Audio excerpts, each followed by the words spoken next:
ഈ മനോഹരമായ സായാഹ്നത്തിൽ അവിടുത്തെ സാന്നിധ്യം അനുഭവിച്ച് അവിടുത്തെ പരിശുദ്ധാത്മാവിനെ അനുഭവിച്ചുകൊണ്ട് ഈ സമയം വരെ പാടുവാനും അങ്ങയെ പാടി സ്തുതിക്കാനൊക്കെ ആയിട്ടുന്ന ആ വലിയ കൃപക്കായി സ്തോത്രം ചെയ്ത കർത്താവേ, ഞങ്ങൾ ഒരുമിച്ച് വീണ്ടും അങ്ങയുടെ വചനങ്ങളിൽ പരിശോധിക്കുമ്പോൾ പരിശുദ്ധാത്മാവ് ഏറ്റവും ആഴങ്ങളിലേക്ക് ഇടപെടണമെന്ന് ഞങ്ങൾ പ്രാർത്ഥിക്കുകയാണ്.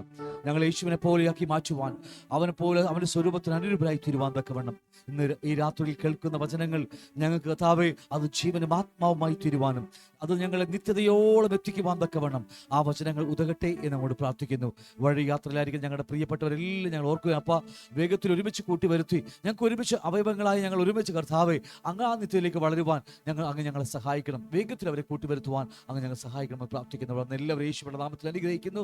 എല്ലാ ഹൃദയ ഭാരങ്ങളിലെ ചിന്തകൾ, ആകുലങ്ങൾ, പകലത്തെ ഭാരങ്ങളൊക്കെ കർത്താവ് എല്ലാം ഇറക്കി വെച്ച് അല്പസമയം അങ്ങോട്ട് ചേർന്നിരിപ്പാൻ തക്കവണ്ണം അങ്ങ് ചെയ്യുന്ന ആ വലിയ കൃപക്കായി സ്തോത്രം. അങ്ങ് പരിശുദ്ധാത്മാവ് എല്ലാവരെയും എല്ലാ ഹൃദയങ്ങളോടും ഇടപെടുന്ന കൃപക്കായി നന്ദി പറയുന്നു. ഏൽപ്പിക്കുന്ന യേശുവിന്റെ നാമത്തിനെ ആമേൻ. ആമേൻ. ദയവായിരിക്കുക നമുക്ക് എല്ലാവർക്കും.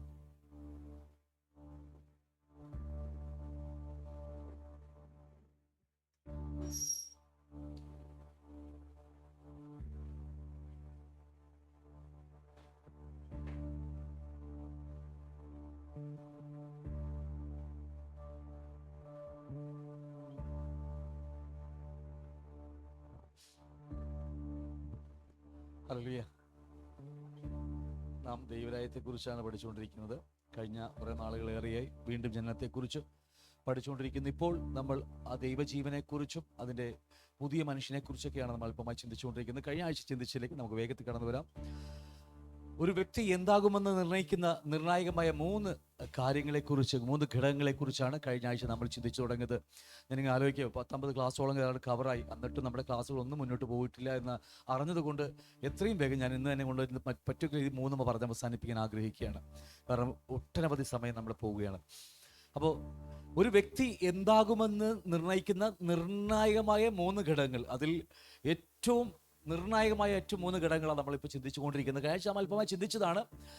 അതിലൊന്ന് അതിൻ്റെ പൈതൃകം, മറ്റത് പരിതസ്ഥിതി, മൂന്നാമത്തെ കാര്യം പുത്രത്വം. അല്ലേ? ആ 3 കാര്യങ്ങൾ നമ്മളിപ്പോൾ പഠിച്ചുകൊണ്ടിരിക്കുന്നത്. എന്താണ് അതെന്ന കാര്യം നമ്മൾ കഴിഞ്ഞ ദിവസം ചിന്തിച്ചായിരുന്നു. പൈതൃകം എന്ന് പറയുന്നത് തലമുറയായി മാതാപിതാക്കളിൽ നിന്ന് കുഞ്ഞുങ്ങളിലേക്ക് പകരപ്പെടുന്ന സകലവിധമായ ദുർഗുണങ്ങളും, എല്ലാ ഗുണങ്ങളും ഉണ്ട്, നല്ലതുമുണ്ട്, ഏതുമാകട്ടെ അതെല്ലാം അതിൽപ്പെടുന്ന കാര്യങ്ങളാണ്. ദുഷ്ടനാണെങ്കിൽ ദുഷ്ടൻ്റെ മക്കളിലേക്ക് പകരപ്പെടും. എന്തുവാണെങ്കിലും ആ ഗുണങ്ങളും അല്ലെങ്കിൽ ചീത്തയാണെങ്കിലും ഒക്കെ പകരപ്പെടുന്ന കാര്യമാണ്. അതിൻ്റെ പേരാ പൈതൃകം എന്ന് പറയുന്നത്. ഹെറിഡിറ്റി എന്ന് പറയുന്ന പൈതൃകം എന്ന് പറയുന്ന കാര്യങ്ങൾ തലമുറയായി മാതാപിതാക്കളിലൂടേക്ക് നമ്മളിലേക്ക് പകരപ്പെടുന്ന നല്ലതും ചീത്തയുമായ കാര്യങ്ങളാണെന്ന് നമ്മൾ അതിനെക്കുറിച്ച് ചിന്തിച്ചുകൊണ്ടിരിക്കുകയാണ്. രണ്ടാമത് പരിതസ്ഥിതി. അത് വളരെ അത്യാവശ്യമായ കാര്യമാണ്. പരിതസ്ഥിതിയെക്കുറിച്ച് ഒരു വ്യക്തിയുടെ വളർച്ചയെയും നിലനിൽപ്പിനെയും പുറമെ നിന്ന് സ്വാധീനിക്കുന്ന എല്ലാ സാഹചര്യങ്ങളും സ്വാധീനങ്ങളും ചേർന്നാണ് പരിതസ്ഥിതി എന്ന് വെച്ചാൽ ഒരു വ്യക്തിത്വമായി തീരുന്നത് ആ പരിതസ്ഥിതിയിൽപ്പെടുന്ന കാര്യമാണ്. ഒരുപക്ഷെ പൈതൃകമുണ്ടെങ്കിൽ പോലും, നല്ല കുടുംബത്തിൽ ജനിച്ച ഒരു വ്യക്തിയാണെങ്കിൽ പോലും ആ എൻവയോൺമെന്റ്, ആ പരിതസ്ഥിതി മോശമാണെങ്കിൽ ആ വ്യക്തി ആകണമെന്നില്ല.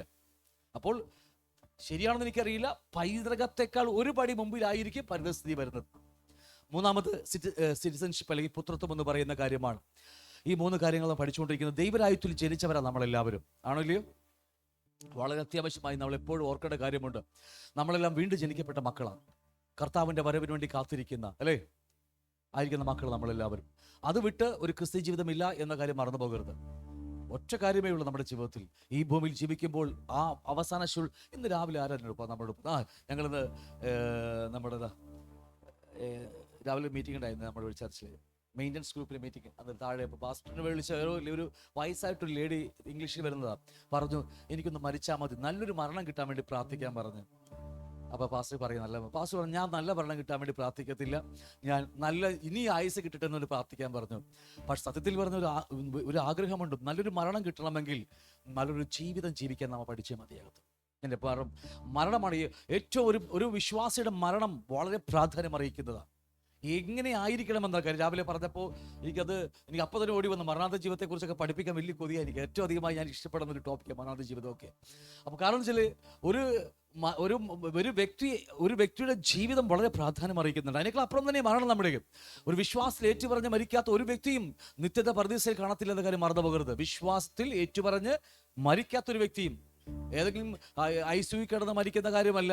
പിച്ചും പേയും പറഞ്ഞ് അല്ലേ, ഇത് ICU കിടന്ന് ഇഷ്ടംപോലെ വിശ്വാസികളും ദൈവാസന്മാരും പിച്ചും പേയും പറഞ്ഞ് സിസ്റ്റർമാരെ ചീത്ത വിളിച്ച് മക്കളെ തലമുറയും ചീത്ത വിളിച്ച് മരിക്കുന്ന എത്രയോ മരണങ്ങൾ നമ്മൾ ഞാൻ കൺമുമ്പിൽ കണ്ടിട്ടുണ്ടെന്ന് അറിയാമോ? ഞാൻ വർഷങ്ങൾക്ക് മുമ്പ് ഞാൻ കണ്ട് അന്ന് എൻ്റെ ഹൃദയത്തെക്കുറിച്ചിട്ട് ഒരു ടോപ്പിക്കാണ് മരണാന്തര ജീവിതത്തെക്കുറിച്ച്. കാരണം വളരെ അത്യാവശ്യമായ വിഷയമാണ്. ഒരു ഒരു ഭക്തന്റെ മരണം വളരെ യഹോവയ്ക്ക് വളരെ പ്രാധാന്യമറിയിക്കുന്ന കാര്യമാണ്. അപ്പോൾ തന്നെ ഒരു ജീവിതം വളരെ ഏറെ പ്രാധാന്യമുണ്ട്. നമ്മുടെ ജീവിതം, ആ ജീവിതം അറിയണമെങ്കിൽ, ആ ജീവിതം എങ്ങനെയായിരിക്കണമെന്ന് പഠിക്കണമെങ്കിൽ നമ്മൾ ഇത് അത്യാവശ്യമായി അറിഞ്ഞിരിക്കുന്ന കാര്യമാണ്. നമ്മൾ ദൈവരാജ്യത്തെക്കുറിച്ചും ഏതാണ്ട് 50 ക്ലാസ്സോളം 50ഓളം ക്ലാസ്സുകൾ കവർ ചെയ്ത് കഴിഞ്ഞപ്പോൾ നമ്മൾക്ക് ഇനി തുടങ്ങിയിട്ട് പോലുമില്ല, ക്ലാസ്സുകൾ ആരംഭിക്കുന്നതേ ഉള്ളൂ. അപ്പോൾ എന്നാൽ എത്രയും ഞാൻ പറഞ്ഞ് അവസാനിപ്പിക്കുന്നതിനെ കുറിച്ച്. അപ്പോൾ അതുകൊണ്ട് നമ്മൾ വീണ്ടും ജനിക്കപ്പെട്ടവരാ. എൻ്റെ പുറമേയുള്ള മനുഷ്യൻ ഈ ഭൂമിയിൽ ജനിച്ച, അല്ലെങ്കിൽ എറണാകുളത്ത് ജനിച്ചതാ ഈ എൻ്റെ പുറമേയുള്ള മനുഷ്യൻ. അത് മണ്ണാങ്കട്ടയാ, ഈ മണ്ണിൽ അവസാനിച്ചു പോകുന്നത്. എന്നാൽ നിത്യതയിൽ അവകാശമാക്കുന്ന, ദൈവരാജ്യം അവകാശമാക്കുന്ന എൻ്റെ അകത്ത് വീണ്ടും ജനിക്കപ്പെട്ടൊരു പുതുമനുഷ്യനുണ്ട്. അവനാണ് ദൈവരാജ്യം അവകാശമാക്കണം. ഇത് ദൈവരാജ്യം അവകാശമാക്കില്ല, ജഡരക്തങ്ങൾ ദൈവരാജ്യം അവകാശമാക്കത്തില്ലെന്ന് കൊരിന്ത്യലേഖനത്തിൽ എഴുതി വെച്ചിരിക്കുകയാണ്. അപ്പൊ ഇതൊരു ഗുണമില്ലെന്നല്ല, ഗുണമുണ്ട്. അതിനെക്കുറിച്ച് പഠിക്കാൻ വേണ്ടി ആഗ്രഹിച്ചുകൊണ്ടാണ് നമ്മൾ പുറപ്പെട്ടു പോകുന്ന ടോപ്പിക്ക് തുടങ്ങി വെച്ചത്. പക്ഷേ അതൊന്നും മുന്നോട്ട് കൊണ്ടുപോകാൻ ഞങ്ങൾ സമ്മതിച്ചില്ല. അത് വളരെ പരിതാപകരമായ കാര്യമാണ്. കഴിഞ്ഞ ജാനുവരിയിൽ പുറപ്പെട്ടു പോകുമെന്ന് ആരംഭിച്ചുകൊണ്ട് ഒരു വലിയൊരു ആഗ്രഹത്തോടു കൂടി തുടങ്ങി വെച്ചിട്ട് ആ ക്ലാസ് ഒന്ന് തുടങ്ങാൻ പോലും നമ്മളെ കൊണ്ട് സമ്മതിപ്പിച്ചില്ല എന്നത് വളരെ സങ്കടപരമായ കാര്യമാണ്. ഇതുമാകട്ടെ, അപ്പോൾ നമ്മളൊക്കെ ദൈവരാജ്യത്തിനകത്ത് വീണ്ടും ജനിക്കപ്പെട്ടവരാ. എവിടെ ജനിച്ചത്? ഈ ഭൂമിയിലല്ല, നരേന്ദ്രമോദി ഭരിക്കുന്ന ഇന്ത്യയിലല്ല, ഈ 262 രാജ്യങ്ങളടങ്ങുന്ന ഈ ഭൂമിയിലല്ല നാം ജനിച്ചിരിക്കുന്നത്. ദൈവരാജ്യത്തിനകത്ത്, ദൈവം രാജാവായി വാഴുന്ന ആ ദൈവരാജ്യത്തിനകത്ത് ഞാനും നിങ്ങളും ജനിച്ചിരിക്കുക. അവിടെ ഒരു ശക്തികൾക്കും, ഒരു പിശാചിനും, അവന്റെ സൈന്യങ്ങൾക്കും, ഒരു മനുഷ്യർക്കും, അവന്റെ ശാപങ്ങൾക്കും ഒന്നും എത്തിപ്പെടാൻ കഴിയാത്ത അത്രയും ഉയരങ്ങളിലാണ് എന്റെയും നിങ്ങളുടെയും ജനം സംഭവിച്ചിരിക്കുന്നത്. എന്റെ വാക്കുകൾ നിങ്ങൾ ശ്രദ്ധിക്കണം. ലോകത്തിലെ 33 കോടി 33.33% ദൂതന്മാർ ഇറങ്ങി മുമ്പിൽ നിന്നാൽ പോലും കൈയെത്തും ദൂരത്ത്, തൊടാത്ത ദൂരത്താ ഞാനും നിങ്ങൾ നിൽക്കുന്നത്. ലോകത്തിലെ ഒരു മനുഷ്യൻ ശപിച്ചാലോ, ഒരു പാസ്റ്റർ ശപിച്ചാലോ, ഒരു മനുഷ്യൻ ശപിച്ചാലോ ഒന്നും എത്തിപ്പെടാൻ കഴിയാത്ത ഉയരങ്ങളിലാ, ഒരു ശാപങ്ങൾ എത്താത്ത ഉയരങ്ങളിലാ ഞാനും നിങ്ങൾ ജനിച്ചിരിക്കുന്നത്. ആ സത്യം ഉൾക്കൊണ്ടേ മതിയാകത്തുള്ളൂ. ആ ജനിച്ചാൽ മാത്രം പോരാ. അതാണ് നമ്മൾ പറഞ്ഞു വരുന്ന കാര്യങ്ങൾ. ഒരു വ്യക്തി ദൈവരാജ്യത്തിനകത്ത് ജനിക്കപ്പെട്ട പുതുമനുഷ്യൻ ഇതിനകത്തുണ്ട്. അതുകൊണ്ട് കർത്താവ് നമ്മളെ കുറിച്ച് പറഞ്ഞത് അകത്തെ മനുഷ്യനും പുറത്തെ മനുഷ്യൻ രണ്ടായി കർത്താവ് പിരിച്ചു നമ്മളെ, അല്ലേ? ഉൽപ്പത്തി യഹോവയായ ദൈവം നമ്മെ 3ആയി പിരിച്ചു. ആത്മദേഹി ദേഹം എന്ന് പറഞ്ഞ് പിരിച്ചു. പുതിയ നിയമത്തിലേക്ക് വന്നപ്പോൾ കർത്താവ് നമ്മെ 2ആയി പിരിച്ചു. പുറമേയുള്ള മനുഷ്യനും അകമയുള്ള മനുഷ്യനും. അകമയുള്ള മനുഷ്യൻ ദൈവരാജ്യം അവകാശമാക്കുന്നത്, പുറമെയുള്ള മനുഷ്യൻ ദൈവരാജ്യം അവകാശമാക്കത്തില്ല. പക്ഷെ നിത്യതയിൽ സമ്പാദിക്കുവാൻ അവനെ കൊണ്ട് കഴിയും നമുക്ക്. അതാ അഭിഷേകമൊക്കെ നമുക്ക് പകരുന്നത്, ഈ പുറമെയുള്ള മനുഷ്യന്റെ മേലെ അഭിഷേകം പകരുന്നത്. അതുകൊണ്ടാണ് നിങ്ങൾ ഭൂതങ്ങളെ പുറത്താക്കിയാലും പ്രവചിച്ചാലും വീര്യപ്രവൃത്തി ചെയ്താലും, നിങ്ങൾ 1000-ങ്ങളെ 10,000-ങ്ങളെ അല്ലെങ്കിൽ 100 സഭകൾ സ്ഥാപിച്ച് നിങ്ങൾ ലോകത്തിലെ എത്ര പേരും പെരുമയുള്ളവനാണെങ്കിലും അകത്തെ മനുഷ്യൻ നിത്യത്തിലേക്ക് പോകുന്നില്ലെങ്കിൽ വെറും ശൂന്യമാണ്, നരകം മാത്രമേ ഉള്ളൂ. ഞാൻ നിങ്ങൾ അറിയുന്നത് പോലുമില്ല എന്ന് മത്തായി സുവിശേഷം പറയുന്നത്. അതുകൊണ്ട് പുറമെയുള്ള മനുഷ്യന് ഒരുപാട് പ്രാധാന്യമുണ്ട്. അത് അത്രമാത്രം കണ്ടാൽ മതി. അതിനപ്പുറത്തേക്ക് കണ്ടുപോയാൽ നമുക്ക് വലിയ ദുരന്തം ഉണ്ടാക്കും നമ്മുടെ ജീവിതത്തിൽ. അപ്പൊ നമ്മുടെ വിഷയത്തിലേക്ക് കടന്നു വരാം. നമ്മുടെ അകത്ത് ഒരു വീണ്ടും ജനിക്കപ്പെട്ടൊരു പുതുമനുഷ്യനുണ്ട്. ഹല്ലേലൂയ. നമ്മൾ അതിനെക്കുറിച്ചൊക്കെ 10-15ഓളം ക്ലാസ്സുകൾ കവർ ചെയ്ത് കഴിഞ്ഞാൽ നമ്മൾ എങ്ങനെയാണ് വീണ്ടും എവിടെയാണ് ഒരു പുതുമനുഷ്യൻ വീണ്ടും ജനിക്കുന്നതെന്നൊക്കെ. എവിടെയാണ് ജനിക്കുന്നത് പുതുമനുഷ്യൻ? നമ്മുടെ ഹൃദയത്തിനകത്ത്, അല്ലെ? ഹൃദയത്തിനകത്ത് വീണ്ടും ജനിച്ചിരിക്കുക. പഴയ ഹൃദയത്തിനകത്ത്, അല്ലെ? പഴയ ഹൃദയത്തിനകത്ത് ആ ഒരു പുതിയ സൃഷ്ടിപ്പ്, ദൈവാനുരൂപമായ, അല്ലെ? ഈ 1 യോഹന്നാൻ ലേഖനമായ 3-ാം അതിന്റെ 9-ാമത്തെ വാക്യം പറയുന്നു, ദൈവത്തിന് ജനിച്ചവൻ ഒരു നാളും പാപം ചെയ്യുന്നില്ല, ദൈവത്തിന്റെ വിത്ത് അവനിലിരിക്കുന്നു. പാപം എന്തെന്ന് പോലും അറിയാത്ത, എന്താന്ന് പോലും അറിയാത്ത ദൈവാനുരൂപമായ യേശുവിനെ പോലെയുള്ള ഒരു പുതിയ സൃഷ്ടിപ്പ് എന്റെയും നിങ്ങളുടെയും അകത്ത് സംഭവിച്ചു കഴിഞ്ഞിരിക്കുകയാണ്, പഴയ ഹൃദയത്തിനകത്ത്. ഇനി ആ പുതിയ മനുഷ്യൻ വളരും തോറും പഴയ മനുഷ്യൻ്റെ പഴയ ഹൃദയം ഉടഞ്ഞ് തകർന്നു പൊക്കോളും. അപ്പൊ അതിന് വിഷയമുണ്ട്. ആ പകമയുള്ള മനുഷ്യന് വളരാത്തത് കൊണ്ടാണ് പുറമെയുള്ള മനുഷ്യൻ വളരുന്നത്. എന്നെ കണ്ടാലറിയില്ല, തൊട്ടാലുണ്ടല്ലോ ഞാൻ ആരാന്നറിയാമോ എന്നൊക്കെ പറയുന്ന, അല്ലേ? 1 പറഞ്ഞ 2 പറയുന്ന അകമയുള്ള മനുഷ്യൻ വളരാത്തത് കൊണ്ടാണ് പുറമെയുള്ള മനുഷ്യൻ വളരാൻ തുടങ്ങുന്നത്. അപ്പോൾ നമ്മുടെ അകമയുള്ള മനുഷ്യൻ കർത്താവ് വീണ്ടും ജനിപ്പിച്ചു, ശരി തന്നെയാണ്. യോഹന്നാന്റെ സുവിശേഷ ഭാഗം 1-ാം അധ്യായം 12-ാം വാക്യം പറയുന്നു, അവനെ കൈക്കൊണ്ട് അവന്റെ നാമത്തിൽ വിശ്വസിക്കുന്ന ഏവർക്കും ദൈവമക്കൾ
ഗുണമുണ്ടാകത്തില്ല, സഭയ്ക്കും ഗുണമുണ്ടാകത്തില്ല, അവസരം നമുക്കും ഗുണമുണ്ടാകത്തില്ല.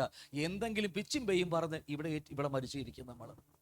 പറഞ്ഞ മനസ്സിലാവുന്നുണ്ടോ? രാവിലെ സഹോദരി പറഞ്ഞതുപോലെ എന്ന് മരിച്ചാൽ മതി, ഇന്ന് നല്ല മരണം കിട്ടാൻ വേണ്ടി പ്രാർത്ഥിക്കും പാസ്റ്റേ. നല്ല കാര്യമാണ്. ആരോ ഒരു പഴയ ഒരു ബിലിയാമും പ്രാർത്ഥിച്ചല്ലേ, ഒരു നീതിമാൻ മരിക്കുന്ന പോലെ അല്ലേ, ഒരു ഭക്തൻ മരിക്കുന്ന പോലെ ഇരിക്കും അങ്ങനെ പറഞ്ഞിട്ടുള്ള കാര്യം നമ്മളും പറയാറുണ്ട്. ഒരു ഭക്തൻ മരിക്കുന്ന പോലെ മരിക്കണമെന്നൊക്കെ ബിലിയാമും പറഞ്ഞു. പക്ഷേ ഭക്തൻ ജീവിക്കുന്ന പോലെ ജീവിക്കാതെ ഭക്തൻ മരിക്കണമെന്ന് പറഞ്ഞാൽ നടക്കത്തില്ല അതൊന്നും. അപ്പൊ നമുക്ക് ജീവിതം വളരെ പ്രാധാന്യം അറിയിക്കുന്ന കാര്യമാണെന്ന കാര്യം മറന്നു പോകരുത് എന്ന് പറഞ്ഞ് നല്ല മരണം വേണോട്ടുള്ള കാര്യം പറഞ്ഞേക്കാം. പാട്ടുകാർ ഇവിടെ ഉണ്ട്, നല്ല മരണപ്പാട്ടല്ലേ, ഞങ്ങൾ കലക്കും അല്ലേ, നമ്മൾ കലക്കും. സഹോദരങ്ങൾ, ഞാൻ തമാശ പറഞ്ഞു. ഒരു ജ്ഞാനിയെ കുറിച്ച് സഭാപ്രസംഗം 7, 1, 2, 3 സങ്കീർത്തനം 90 സങ്കീർത്തനം 16, 17 അല്ലേ, ആ വാക്യങ്ങൾ എന്താ പറയുന്നത്? ഒരു ജ്ഞാനി ആരാ? അവന്റെ മരണ ദിവസം എണ്ണുന്നവൻ ജ്ഞാനി എന്ന് പറഞ്ഞാൽ അതായിരിക്കണം. ബാക്കിയുള്ള ദിവസങ്ങൾ എണ്ണി കണക്ക് കൂട്ടിയിട്ട് ഈ ജീവിതത്തിൽ കർത്താവിന് എന്ത് ചെയ്യും, അല്ലെങ്കിൽ ദൈവരാജ്യത്തിന് എന്ത് ഗുണം ചെയ്യുമെന്ന് അറിയുന്നവനാ യഥാർത്ഥമായ ജ്ഞാനി. ഓക്കെ, എന്തു വാങ്ങട്ടെ. അപ്പൊ നമ്മുടെ അകത്ത് വീണ്ടും ജനിക്കപ്പെട്ടൊരു പുതു മനുഷ്യനുണ്ട്. ആ മനുഷ്യൻ, അല്ലെങ്കിൽ ആ വ്യക്തി എന്ന് പറയുന്നത് ഈ 3 കാര്യത്തിലൂടെ കടന്നു പോകുന്നില്ലെങ്കിൽ അവൻ ഒരിക്കലും വളരത്തില്ല, ശിശുവായിരിക്കും. അവന്റെ പ്രാർത്ഥന നോക്കിയാൽ 10, 20, 30 വർഷം കഴിഞ്ഞാൽ അവന്റെ പ്രാർത്ഥന നോക്കിയാൽ അവന്റെ ഭൗതിക ആവശ്യങ്ങൾക്ക് വേണ്ടി അവൻ പ്രാർത്ഥിക്കത്തുള്ളൂ. കാരണം അവൻ എന്നും ശിശുവാണ്. നമ്മുടെ പ്രാർത്ഥനകൾക്ക് മാറ്റം കാണാൻ കഴിയും. നമ്മുടെ ജീവിതത്തിൽ വരുന്ന പ്രാർത്ഥന കേട്ടറിയാം നമ്മുടെ അകത്തെ മനുഷ്യന്റെ വളർച്ച. അവന് പിന്നെ അധികമൊന്നുമില്ല. നിത്യതയിൽ ഈ ലോകത്ത് ജീവിക്കുന്നുവെങ്കിൽ പൗലോസ് പറഞ്ഞോലെ അതിൽ ദൈവരാജ്യത്തിന് ഗുണം ചെയ്യണം അല്ലേ, ജീവിക്കുന്നെങ്കിൽ അവന് വേണ്ടി ജീവിക്കണം അല്ലേ. ഞാൻ പറഞ്ഞ മനസ്സിലാവുന്നുണ്ടോ? ഇന്ന് ഒരു പ്രശ്നം വന്നാലും എന്നെ കാത്തൊരു പിതാവിരിക്കുന്നുള്ള അറിവാണ് അവനെ യഥാർത്ഥമായി അവന് അതാണ് ഒരു വളർച്ച പ്രാപിച്ചൊരു ഭക്തന്റെ ജീവിതം എന്ന് പറയുന്നത്. എന്ന് വാങ്ങട്ടെ, എന്തുകൊണ്ടാണ് നമ്മുടെ അകത്തെ മനുഷ്യൻ പലപ്പോഴും വളരാതെ പുറമെയുള്ള മനുഷ്യൻ വളർന്ന് എപ്പോഴും പല്ലും കഴിച്ച് അല്ലേ, എപ്പോഴും ചീത്ത വിളിച്ചിറങ്ങുന്ന വിഷയം എന്ന് പറഞ്ഞാൽ ഈ 3 കാര്യങ്ങൾ അവനിൽ അറിയാത്തത് കൊണ്ടാണ്. അറിവാണ് നമ്മളെ സൗഖ്യമാക്കുന്നതാണോ അല്ലേ? വിശ്വാസത്തിൽ നിന്ന് ആരംഭിച്ച് from faith, by faith, to ഫെയ്ത്തിലേക്ക് പോയിക്കൊണ്ടിരിക്കുക നമ്മൾ. ആ വിശ്വാസം എന്നാണെന്നറിയാമോ? ഈ 3 കാര്യങ്ങൾ ഞാൻ എൻ്റെ ഈ 3 കാര്യങ്ങൾ എൻ്റെ അകത്തുണ്ട്. ഞാൻ ആരെന്നുള്ള വെളിപ്പാട് കിട്ടുമ്പോൾ അകത്തെ മനുഷ്യൻ വളരാൻ തുടങ്ങുമ്പോൾ പഴയ ചതിമോഹങ്ങളായി വഷളായി പോയ പഴയ ഹൃദയം ഉടയാൻ തുടങ്ങും. അത് നമ്മൾ ഉടക്കാൻ വേണ്ടി ഒന്നും പോകേണ്ട ആവശ്യമില്ല, അത് ഓട്ടോമാറ്റിക് ഉടഞ്ഞോളും അകത്തെ മനുഷ്യൻ വളരാൻ തുടങ്ങുമ്പോൾ. ഈ വെളിപ്പാടിൽ വളരാൻ ചെല്ലുമ്പോൾ ഈ വെളിപ്പാടിൽ വളരാൻ തുടങ്ങുമ്പോൾ ഓട്ടോമാറ്റിക്കായിട്ട് പുറമെയുള്ള മനുഷ്യൻ ഉടഞ്ഞു പോയിക്കോളും. അപ്പൊ 3 കാര്യങ്ങളാ പൈതൃകത്തെ കുറിച്ചല്ലേ. പൈതൃകം എന്ന തലമുറയായി മാതാപിതാക്കളിൽ നിന്ന് കുഞ്ഞുങ്ങളിലേക്ക് പകരപ്പെടുന്ന ഗുണങ്ങൾ മാത്രമല്ല, ഞാൻ അതുപോലെ ചീത്തയും വരും, ചീത്തയായ കാര്യങ്ങളും വരും. ഇതെല്ലാം ചേർന്ന് പൈതൃകം എന്ന് പറയുന്നത്. അത് മാത്രമല്ല, അതിനേക്കാൾ വേണമെങ്കിൽ ഇച്ചിരിയും കൂടി പൊങ്ങി നീക്കാം. ഈ ഞാൻ പറഞ്ഞ പരിസ്ഥിതി, എൻവയോൺമെന്റ് എന്ന് പറയുന്നത് ഒരു വ്യക്തിയുടെ വളർച്ചയെയും നിലനിൽപ്പിനെയും പുറമെ നിന്ന് സ്വാധീനിക്കുന്ന എല്ലാ സ്വാധീനങ്ങളും ചേർന്നാണ് പരിസ്ഥിതി. ഒരാളെ എന്താക്കി മാറ്റുന്നത് ആ പരിസ്ഥിതിയാണ്. ഞാൻ പതിയൽപമായി വിവരിക്കാം. അടുത്തത് പുത്രത്വം എന്ന സിറ്റിസൺഷിപ്പ് എന്ന് പറയുന്നത് രാജ്യമല്ലെങ്കിൽ കുടുംബം. നമ്മൾക്ക് സ്വർഗീയ ഹെവൻലി കുടുംബത്തിൽ ജനിച്ച ആൾക്കാർ. അപ്പോൾ ആ കുടുംബത്തിൽ പിതാവ് നൽകുന്ന എല്ലാവിധമായ അവകാശങ്ങളും സംരക്ഷണങ്ങളും ഒക്കെ നമുക്ക് ആ പുത്രത്തിലുണ്ട്. സംരക്ഷണം ഉൾപ്പെടുന്നുണ്ട് അല്ലേ. നമ്മുടെ കാലുകൾ കല്ലിൽ തട്ടാതെ വണ്ണം ദൂതന്മാർ കാത്തു പരിപാലിക്കും. അത് ആ സിറ്റിസൺഷിപ്പിന്റെ ഗുണമാണത്. ഞാൻ എവിടെയാ ജനിച്ചത്, എൻ്റെ പൗരത്വം എവിടെയാണെന്ന് അറിയുന്നതിൻ്റെ ഗുണമാണ്. എന്നുമാകട്ടെ, നമ്മൾ അതിലേക്ക് തിരിച്ചു വരികയാണ്. കഴിഞ്ഞ ദിവസങ്ങളിൽ നമ്മൾ കണ്ടു, അബ്രഹാം ചെയ്ത പാപം അത് തന്നെ മക്കളിലേക്കും സ്വന്തം ഭാര്യയെ മറ്റവന്റെ കിടപ്പറയിലേക്ക് പറഞ്ഞു വിടേണ്ടി വന്നു. അത് തന്നെ മകളും ഇസഹാക്കും അത് തന്നെ ചെയ്ത ഒരു വലിയ ചരിത്രമൊക്കെ നമ്മൾ കഴിഞ്ഞ ദിവസങ്ങളിൽ കണ്ടതാണ്.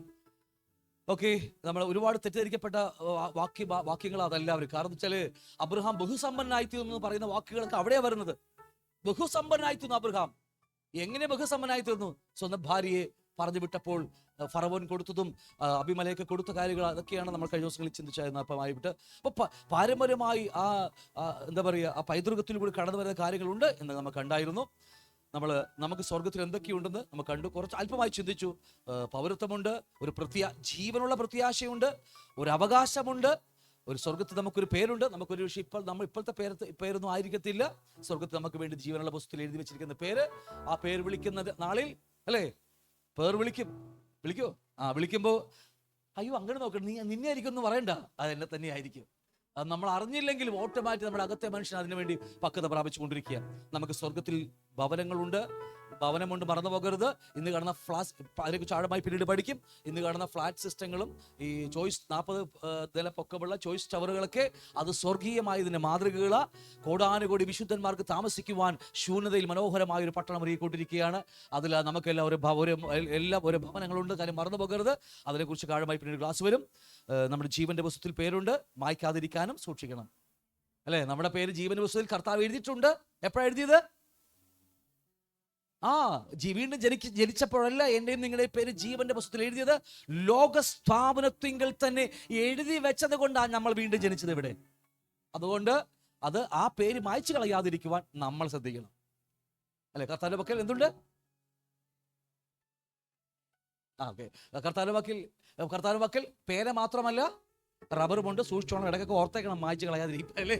നമ്മളൊക്കെ എല്ലാം ഓർത്തേക്കണം. അടുത്തത്, എനിക്ക് വേണ്ടി സ്വർഗത്തിൽ ഒരു മഹാപുരോഹിതനായി കർത്താവ് വാദിച്ചുകൊണ്ടിരിക്കുകയാണ്. ഇന്ന് നമുക്ക് വേണ്ടി ഏറ്റവും വലിയ അഡ്വക്കേറ്റ്, ഇവിടുത്തെ ഒരു അഡ്വക്കേറ്റ് കിട്ടുന്ന ഈ ദിവസം ഒരു ആരോടൊന്ന് പറഞ്ഞു 3 ലക്ഷം രൂപ സിറ്റിംഗ് അഡ്വക്കേറ്റിനെ വിളിക്കുക. 3 ലക്ഷം രൂപ നമ്മൾ 5 പൈസ കൊടുക്കാതെയാണ് ആ ഏറ്റവും വലിയ അഡ്വക്കേറ്റിന്റെ അടുക്കൽ പോകണം. നമ്മൾ ഏറ്റവും വലിയ ഞാൻ ഈ ദിവസം ആരോട് പറഞ്ഞതാ, നമുക്കൊന്നും കൂട്ടിയാൽ കൂടില്ലെന്ന് പറഞ്ഞാൽ അദ്ദേഹം ഒഴിഞ്ഞു പോയപ്പോൾ ഞാൻ അവർക്ക് ഇത്രയും വലിയ മഹാപുരോഹിതൻ നമുക്കിന്ന് അവിടെ നിന്ന് ഏറ്റവും വലിയ അഡ്വക്കേറ്റ് അവിടെ നമുക്ക് വേണ്ടി വാദിച്ചു കൊണ്ടിരിക്കുന്നത്. അത് മാത്രമല്ല, യേശുവിന്റെ രക്തം 4 സ്ഥലങ്ങളിലേക്ക് കടന്നുപോയി. അതിൽ ഒരു സ്ഥലമാണ് സ്വർഗീയ പരദീസയിലേക്ക്. അല്ലേ? കർത്താവ് പോയടത്തേക്ക് അവന്റെ രക്തവുമായിട്ട് അവൻ കടന്നു പോയിട്ടുണ്ട്. ബാക്കി 3 വേറെ ഏതാണ് നമുക്ക് പിന്നീട് പഠിക്കാനെ കുറിച്ചൊക്കെ. ഒന്ന് ആ സ്വർഗത്തിലേക്ക് അവൻ കൊണ്ടുപോയി. നമ്മൾ ഇന്ന് പാപം ചെയ്യാലും അവൻ കഴുകി ശുദ്ധീകരിപ്പാനായിട്ട് ആ രക്തം നമുക്ക് മതിയായതാണ്. ഇതൊക്കെ നമുക്ക് വേണ്ടിയുണ്ട്. ഉയർത്തെഴുന്നേറ്റ യേശുവുണ്ട്. ഞങ്ങളൊക്കെ മിനിസ്ട്രിയിൽ ഞങ്ങൾ ഏറ്റവും അധികമായി അനുഭവിച്ച ഒരു കാര്യമാണ് ഉയർത്തെഴുന്നേറ്റ യേശുവിൻ്റെ. കാരണം പിശാച് പോലും വിറക്കുന്നത് ആ ഉയർത്തെഴുന്നേറ്റ യേശുവിൻ്റെ മഹത്വം കാണുമ്പോഴാണ്.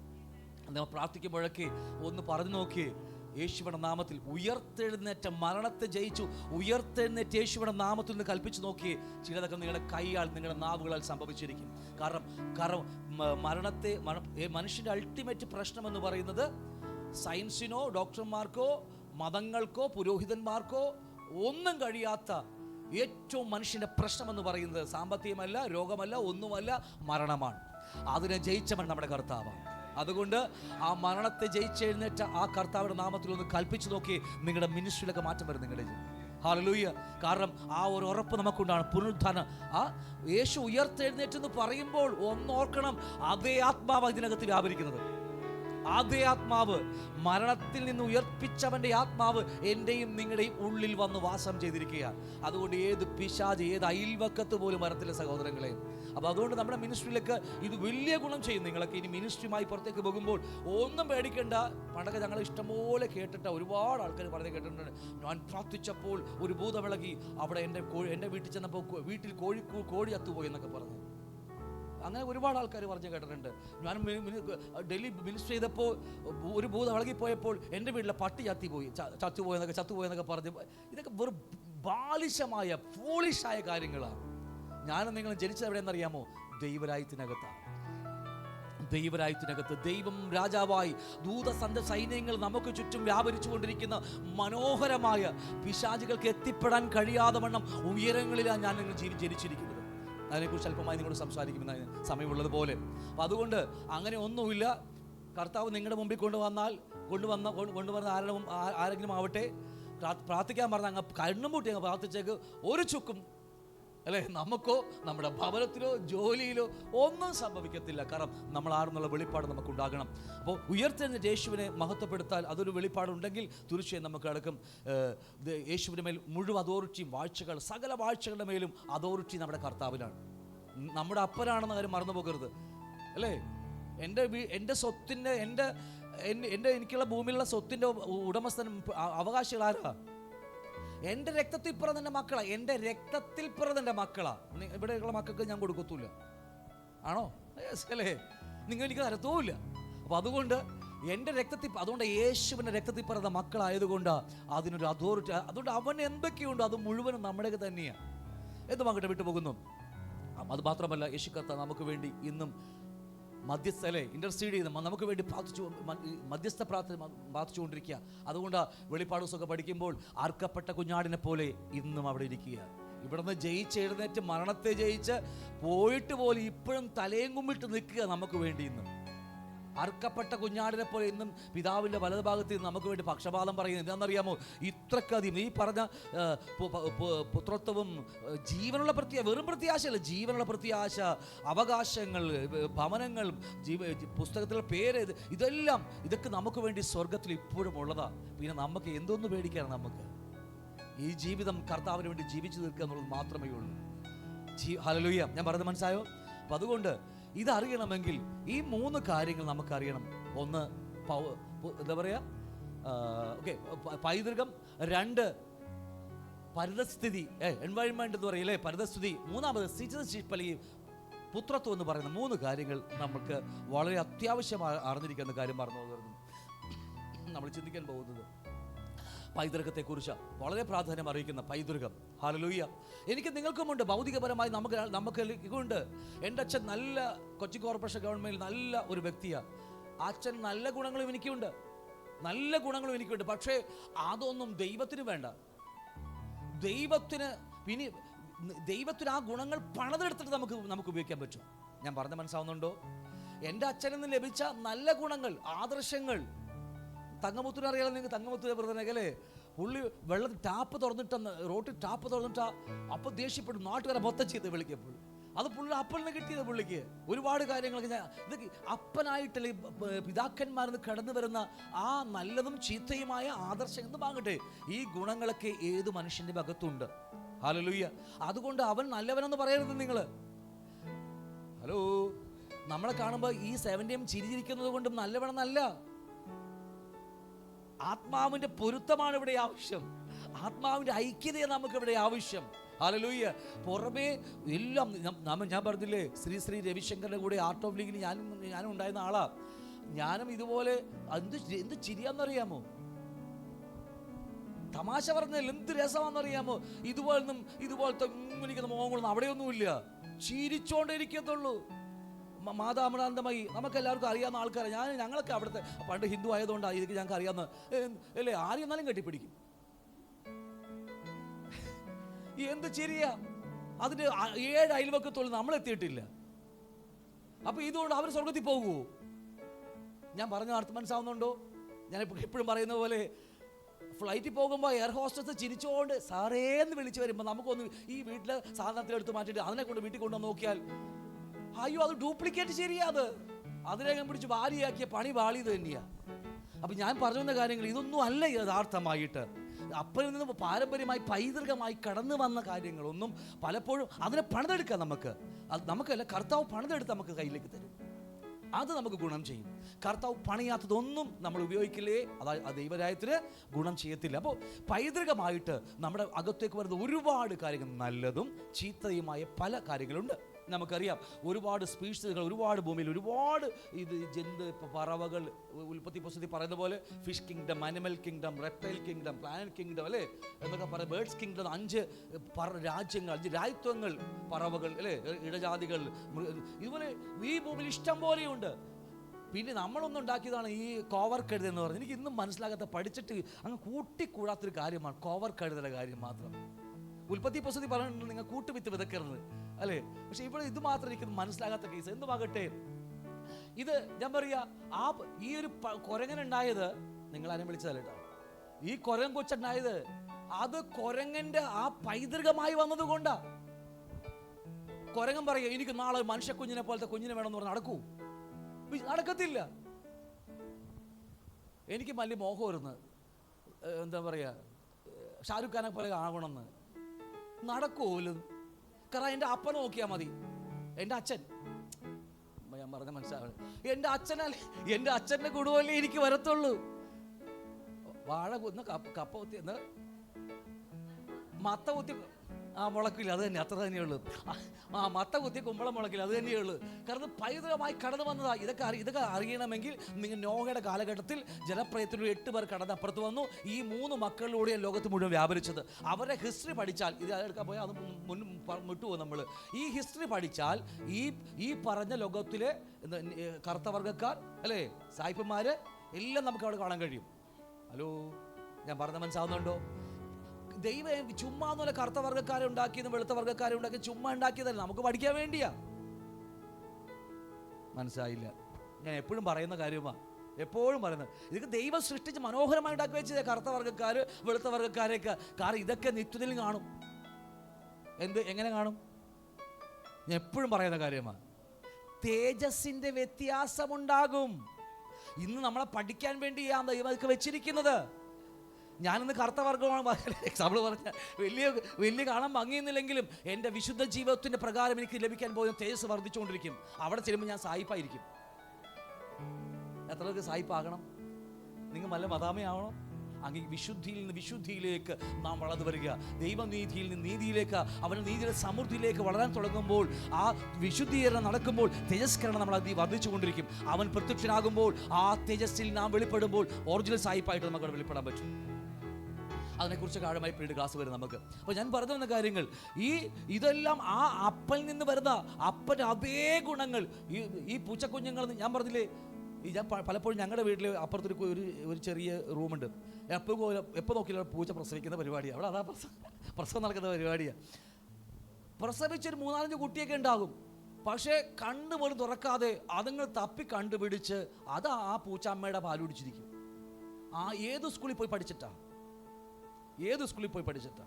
നമ്മൾ പിന്നെ നമ്മുടെ മക്കൾക്ക് സിർലാക്ക് കൊടുക്കുന്നത് യൂട്യൂബിൽ ഫേസ്ബുക്കിൽ നോക്കിയിട്ടെന്ന് പറയാം. ഈ പൂച്ചകൾ ആര് പഠിപ്പിച്ചിട്ടാ?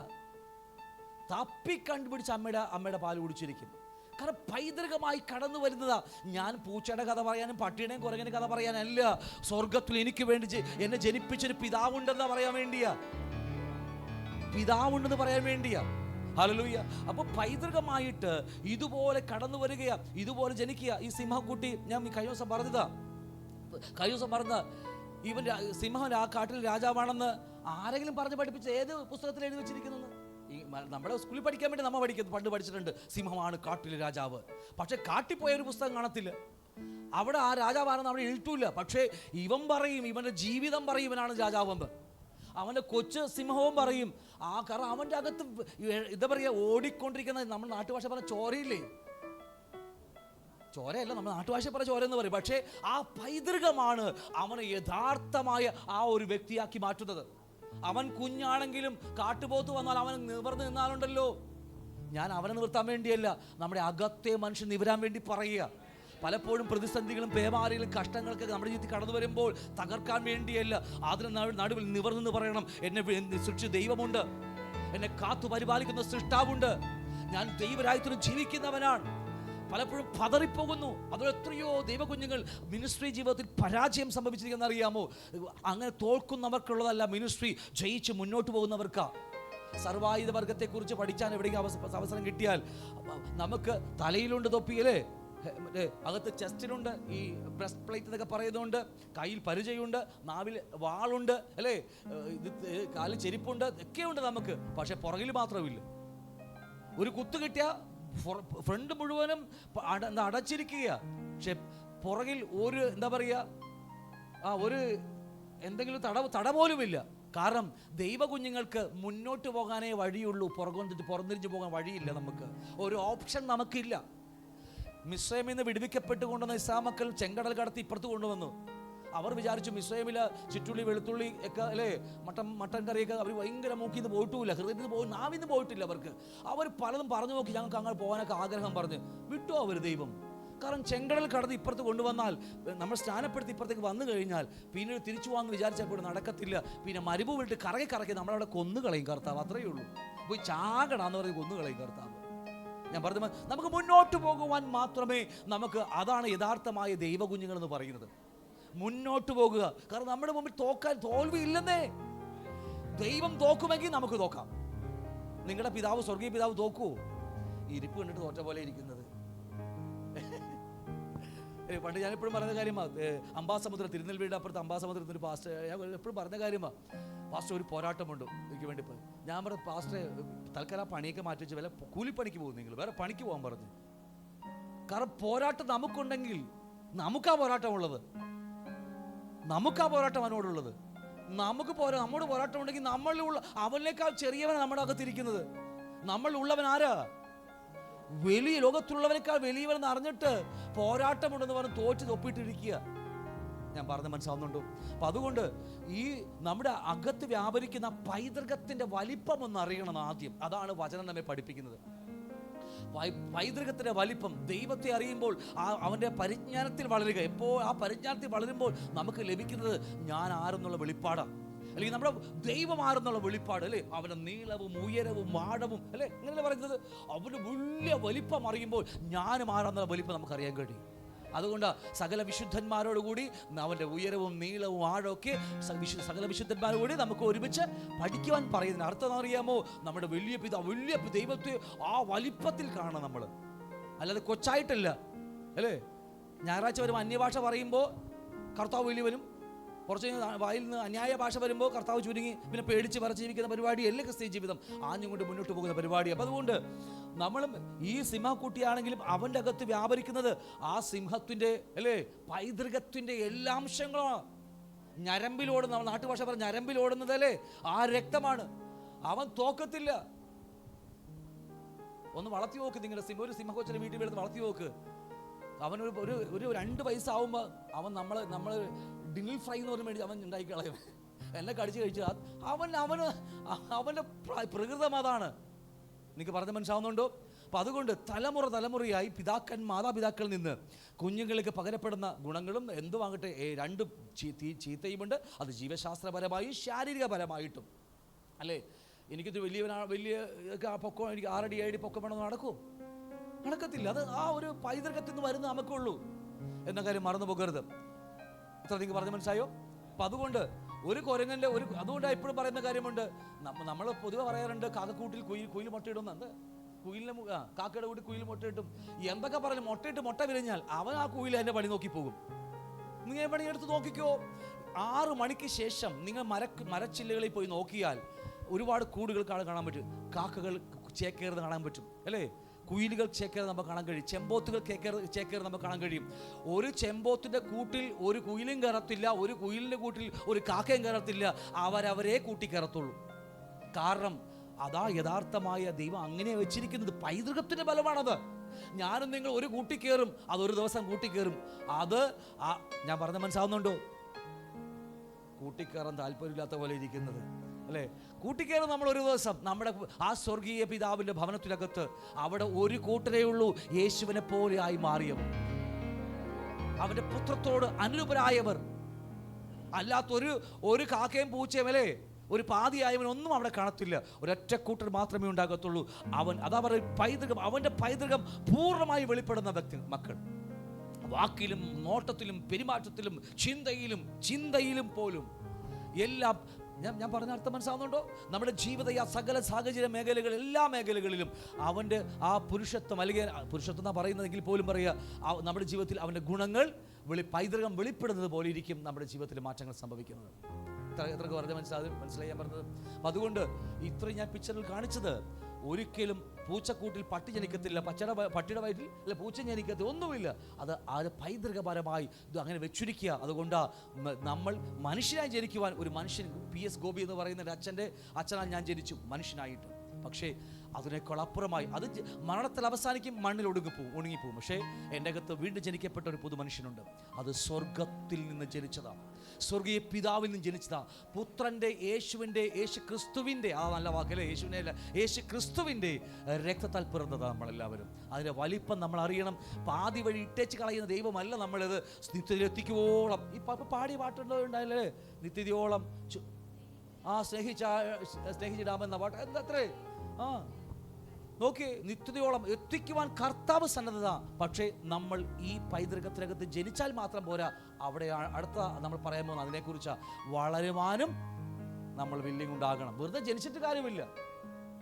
ജനിച്ചത് കൊണ്ട് കാര്യമില്ലെന്നല്ല, ജനിച്ചത് അത്യാവശ്യമാണ്. പക്ഷേ അതിനേക്കാൾ ഇത്തിരി കൂടി ഇമ്പോർട്ടൻ്റ് ആയ കാര്യമാണ് വളരാനുള്ള പരിതസ്ഥിതി എന്ന് പറയുന്നത്. അപ്പോൾ അതുകൊണ്ട് നമ്മുടെയൊക്കെ ജീവിതത്തിൽ ഒരുപാട് ഇതുപോലെ നമുക്കറിയാം ആദർശങ്ങളും, പലപ്പോഴും നമുക്ക് നല്ല സ്വഭാവങ്ങൾ, ആൾക്കാരെ കാണുമ്പോൾ ചിരിക്കുന്ന സ്വഭാവങ്ങൾ, ദേഷ്യപ്പെടാത്ത സ്വഭാവങ്ങളൊക്കെ നമുക്കുണ്ടായിരിക്കാം. അത് ചിന്തിച്ച് നോക്കണം. ദൈവത്താൽ പണിതെടുത്തതാണോ, അതല്ലെങ്കിൽ എൻ്റെ പാരമ്പര്യമായിട്ട് എൻ്റെ ജഡത്തിൽ അച്ഛൻ്റെ പാരമ്പര്യം കടന്നു വന്നാണ് നമ്മൾ ചിന്തിച്ച് നോക്കണം. കാരണം ഇല്ലെങ്കിൽ കർത്താവിൻ്റെ കയ്യിലേക്ക് കൊടുത്തിട്ട് പറയാം, കർത്താവേ നീ എനിക്ക് പണിത് തന്നെ. ഇല്ലെങ്കിൽ അതൊന്നും അമ്മ ചതിക്കും. നമ്മൾ വിചാരിക്കും ഈ മൗനം, ശാന്തത ഒക്കെ ദൈവത്തിൽ നിന്ന് വന്നാണ്. ഒരിക്കലും ആകത്തില്ലത്. കർത്താവിൻ്റെ പ്രത്യക്ഷത അല്ലെങ്കിൽ പരിശോധന സമയത്തെ നമുക്ക് അറിയത്തുള്ളൂ, അയ്യോ ഇത് എൻ്റെ സ്വന്തമാണെന്ന്. അപ്പം അത് എന്തൊക്കെയാണ് നമ്മൾ ഈ പൈതൃകം എന്താ പറയുക, പാരമ്പര്യമായി ഇല്ലെങ്കിൽ നമ്മുടെ പിതാക്കന്മാരിൽ നിന്ന് വന്ന കാര്യങ്ങളൊക്കെ പരിശോധിക്കേണ്ട ഉത്തരവാദിത്വം കൂടി നമുക്കുണ്ട്. ഹല്ലേലൂയ. അപ്പം അതുകൊണ്ട് ഞാൻ അത്രയും പറഞ്ഞത് വിടുകയാണ്. നമ്മളെല്ലാം ഉയർത്തി നിന്ന് ജനിച്ചിരിക്കുന്ന ആൾക്കാരാണ്. ഇതുപോലെ എല്ലാം ഈ ഓരോ ബ്രീഡ് അല്ലെങ്കിൽ ആ ബ്രീഡിൻ്റെ പ്രകാരം ജനിച്ചതുപോലെ തന്നെയാണ് ഞാനും നിങ്ങളും ഉയർത്തി നിന്ന് ജനിച്ചിരിക്കുക. എൻ്റെയും നിങ്ങളുടെ ജനനം എവിടെന്നാ? ഭൂമിയിൽ നിന്നല്ല. എൻ്റെയും നിങ്ങളുടെയും ജനനം അകത്തെ ഇത് പുറത്ത്, ഇത് ഭൂമിയിൽ നിന്നുള്ള കാര്യമാണ്. എറണാകുളം ജനറൽ ഹോസ്പിറ്റലിൽ ജനിച്ചാ ഇത് അല്ലേ? ചിലർ വീട്ടിൽ ജനിച്ചു, ചിലർ ഹോസ്പിറ്റലിൽ ജനിച്ചു, ചിലർ ഓട്ടോറിക്ഷ കിടന്ന് ജനിച്ചതൊക്കെ കേട്ടിട്ടുണ്ടെന്ന് പോയിട്ട് എന്തൊക്കെയാണ്. ഇത് അവിടെ കിടന്ന് ജനിച്ചതാണ്. പക്ഷേ എൻ്റെയും നിങ്ങളുടെയും അകത്ത് ഒരു പുതിയ സൃഷ്ടിപ്പുണ്ട്. അത് ഭൂമിയിൽ നിന്നല്ല, അങ്ങ് ഉയരങ്ങളിൽ നിന്നാണ്. ഹല്ലേലൂയ. അത്രയും വലിപ്പമുണ്ടാകണം. തൊണ്ട വാളത്തോണ്ടായിരിക്കും ഉയരൊന്നും അങ്ങ് കൂട്ടി പറഞ്ഞനെ, പക്ഷേ തൊണ്ട പാടില്ല. അതുകൊണ്ട് ഞാൻ താത്തി പറഞ്ഞത് ശനിയാഴ്ച ഡെലിവറൻസ് ക്ലാസ് ഉണ്ടല്ലോ, ഇപ്പം ഇത്തിരി കൂട്ടി പറഞ്ഞാൽ പിന്നെ അന്ന് ഞങ്ങൾക്ക് പെടാപ്പാട് പെടേണ്ടി വരും. അപ്പം അതുകൊണ്ട് എൻ്റെയും നിങ്ങളുടെയും ജന്മം എവിടെയാ? ഹല്ലേലൂയ, ഉയരത്തുനിന്ന്. അതുകൊണ്ടാ ദൈവപുത്രനായ ക്രിസ്തു ഭൂമിയിലേക്ക് മനുഷ്യപുത്രനായി വന്നതിൻ്റെ അർത്ഥം എന്താണെന്നറിയാമോ? എന്നെയും നിങ്ങളെയും ദൈവപുത്രന്മാരാക്കി മാറ്റാൻ വേണ്ടിയാ.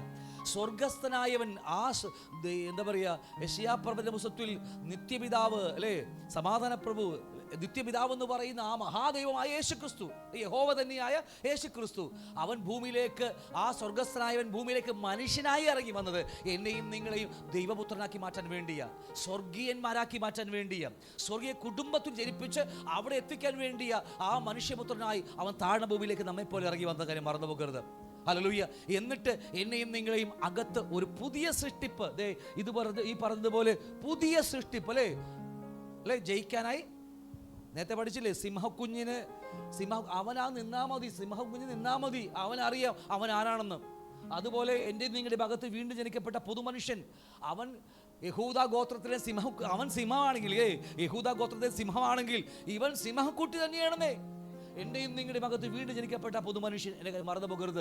അവൻ്റെ ജന്മം എവിടെയാ ജനിച്ചത്? ജന്മം എവിടെന്നാ ജനിച്ചത്? ഉയരങ്ങളിൽ നിന്ന്. എവിടെയാ ജനിച്ചത്? ദൈവരാജ്യത്തിനകത്ത്. ദൈവം രാജാവായി വാഴുന്നു.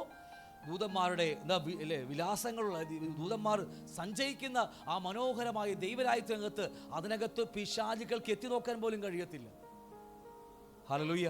മറന്നു പോകരുത്. പല കാര്യങ്ങളാണ് പറയുന്നത്. അവൻ ജെയിംസ് യാക്കോബ് 1:17 പറയുക, എല്ലാ നല്ല ദാനങ്ങളും തികഞ്ഞ വരമൊക്കെയും ഉയരത്തിൽ നിന്ന് വെളിച്ചങ്ങളുടെ പിതാവിൽ നിന്ന് ഇറങ്ങി വരുന്നു. അവന് വികാരമോ ഗതിഭേദ ആച്ഛാദമോ മാറ്റാൻ കഴിയില്ല അർത്ഥം. ഒറ്റവാക്കി പറയാൻ മാറ്റാൻ പറ്റത്തില്ല അവന്. നമ്മളെപ്പോലെ ഇന്ന് പറഞ്ഞ നാളെ മാറുന്ന ആളല്ല കർത്താവ്. ഒറ്റ വാക്കേ ഉള്ളൂ അല്ലേ? അപ്പോൾ നമുക്ക് എല്ലാ തികഞ്ഞ ദാനമൊക്കെ നമുക്ക് തന്നിരിക്കുന്നത് നമുക്ക് എല്ലാവരിലും അകത്തുണ്ട്. കൃപാവരമില്ലാത്ത ഒരാളെ പോലും ദൈവസഭക്കകത്തില്ല. കാരണം ദൈവം ഉൽപ്പത്തി പുസ്തകത്തിൽ സൃഷ്ടിക്കുമ്പോൾ എല്ലാ സൃഷ്ടിയും നല്ലതെന്നാണ് കർത്താവ് പറഞ്ഞത്. ഒരു ഫലമില്ലാത്ത അല്ലേ, ഒന്നും ദൈവം സൃഷ്ടിച്ചിട്ടില്ല. എല്ലാം നല്ലത് നല്ലത് നല്ലത്. പാഴശൂന്യമായി പോയത് വേറെ കാര്യം കൊണ്ട്, അത് വിട്ടേക്ക് നമുക്കറിയാം അല്ലേ. അപ്പം അതുകൊണ്ട് എല്ലാം നല്ലത്. ദൈവം നമ്മെ സൃഷ്ടിക്കുമ്പോൾ നമ്മോടും പറഞ്ഞ് നല്ലത് തന്നെയാണ് പറഞ്ഞേക്കുന്നത്. ഫലമില്ലാത്തതൊന്നും ദൈവസഭക്കകത്തില്ല എന്ന കാര്യം മറന്നു പോകരുത്. എന്തുമാകട്ടെ, അപ്പോൾ രണ്ടാമത് ജ്ഞാനം ഇരിക്കുന്ന നിങ്ങൾക്ക് ജ്ഞാനം നൽകിയിട്ടുണ്ട്. യാക്കോബ് 3:17 പറയുക, ഉയരത്തിൽ നിന്നുള്ള ജ്ഞാനം. നമ്മുടെ ജ്ഞാനം എവിടെ നിന്നാണ് ലഭിച്ചത്?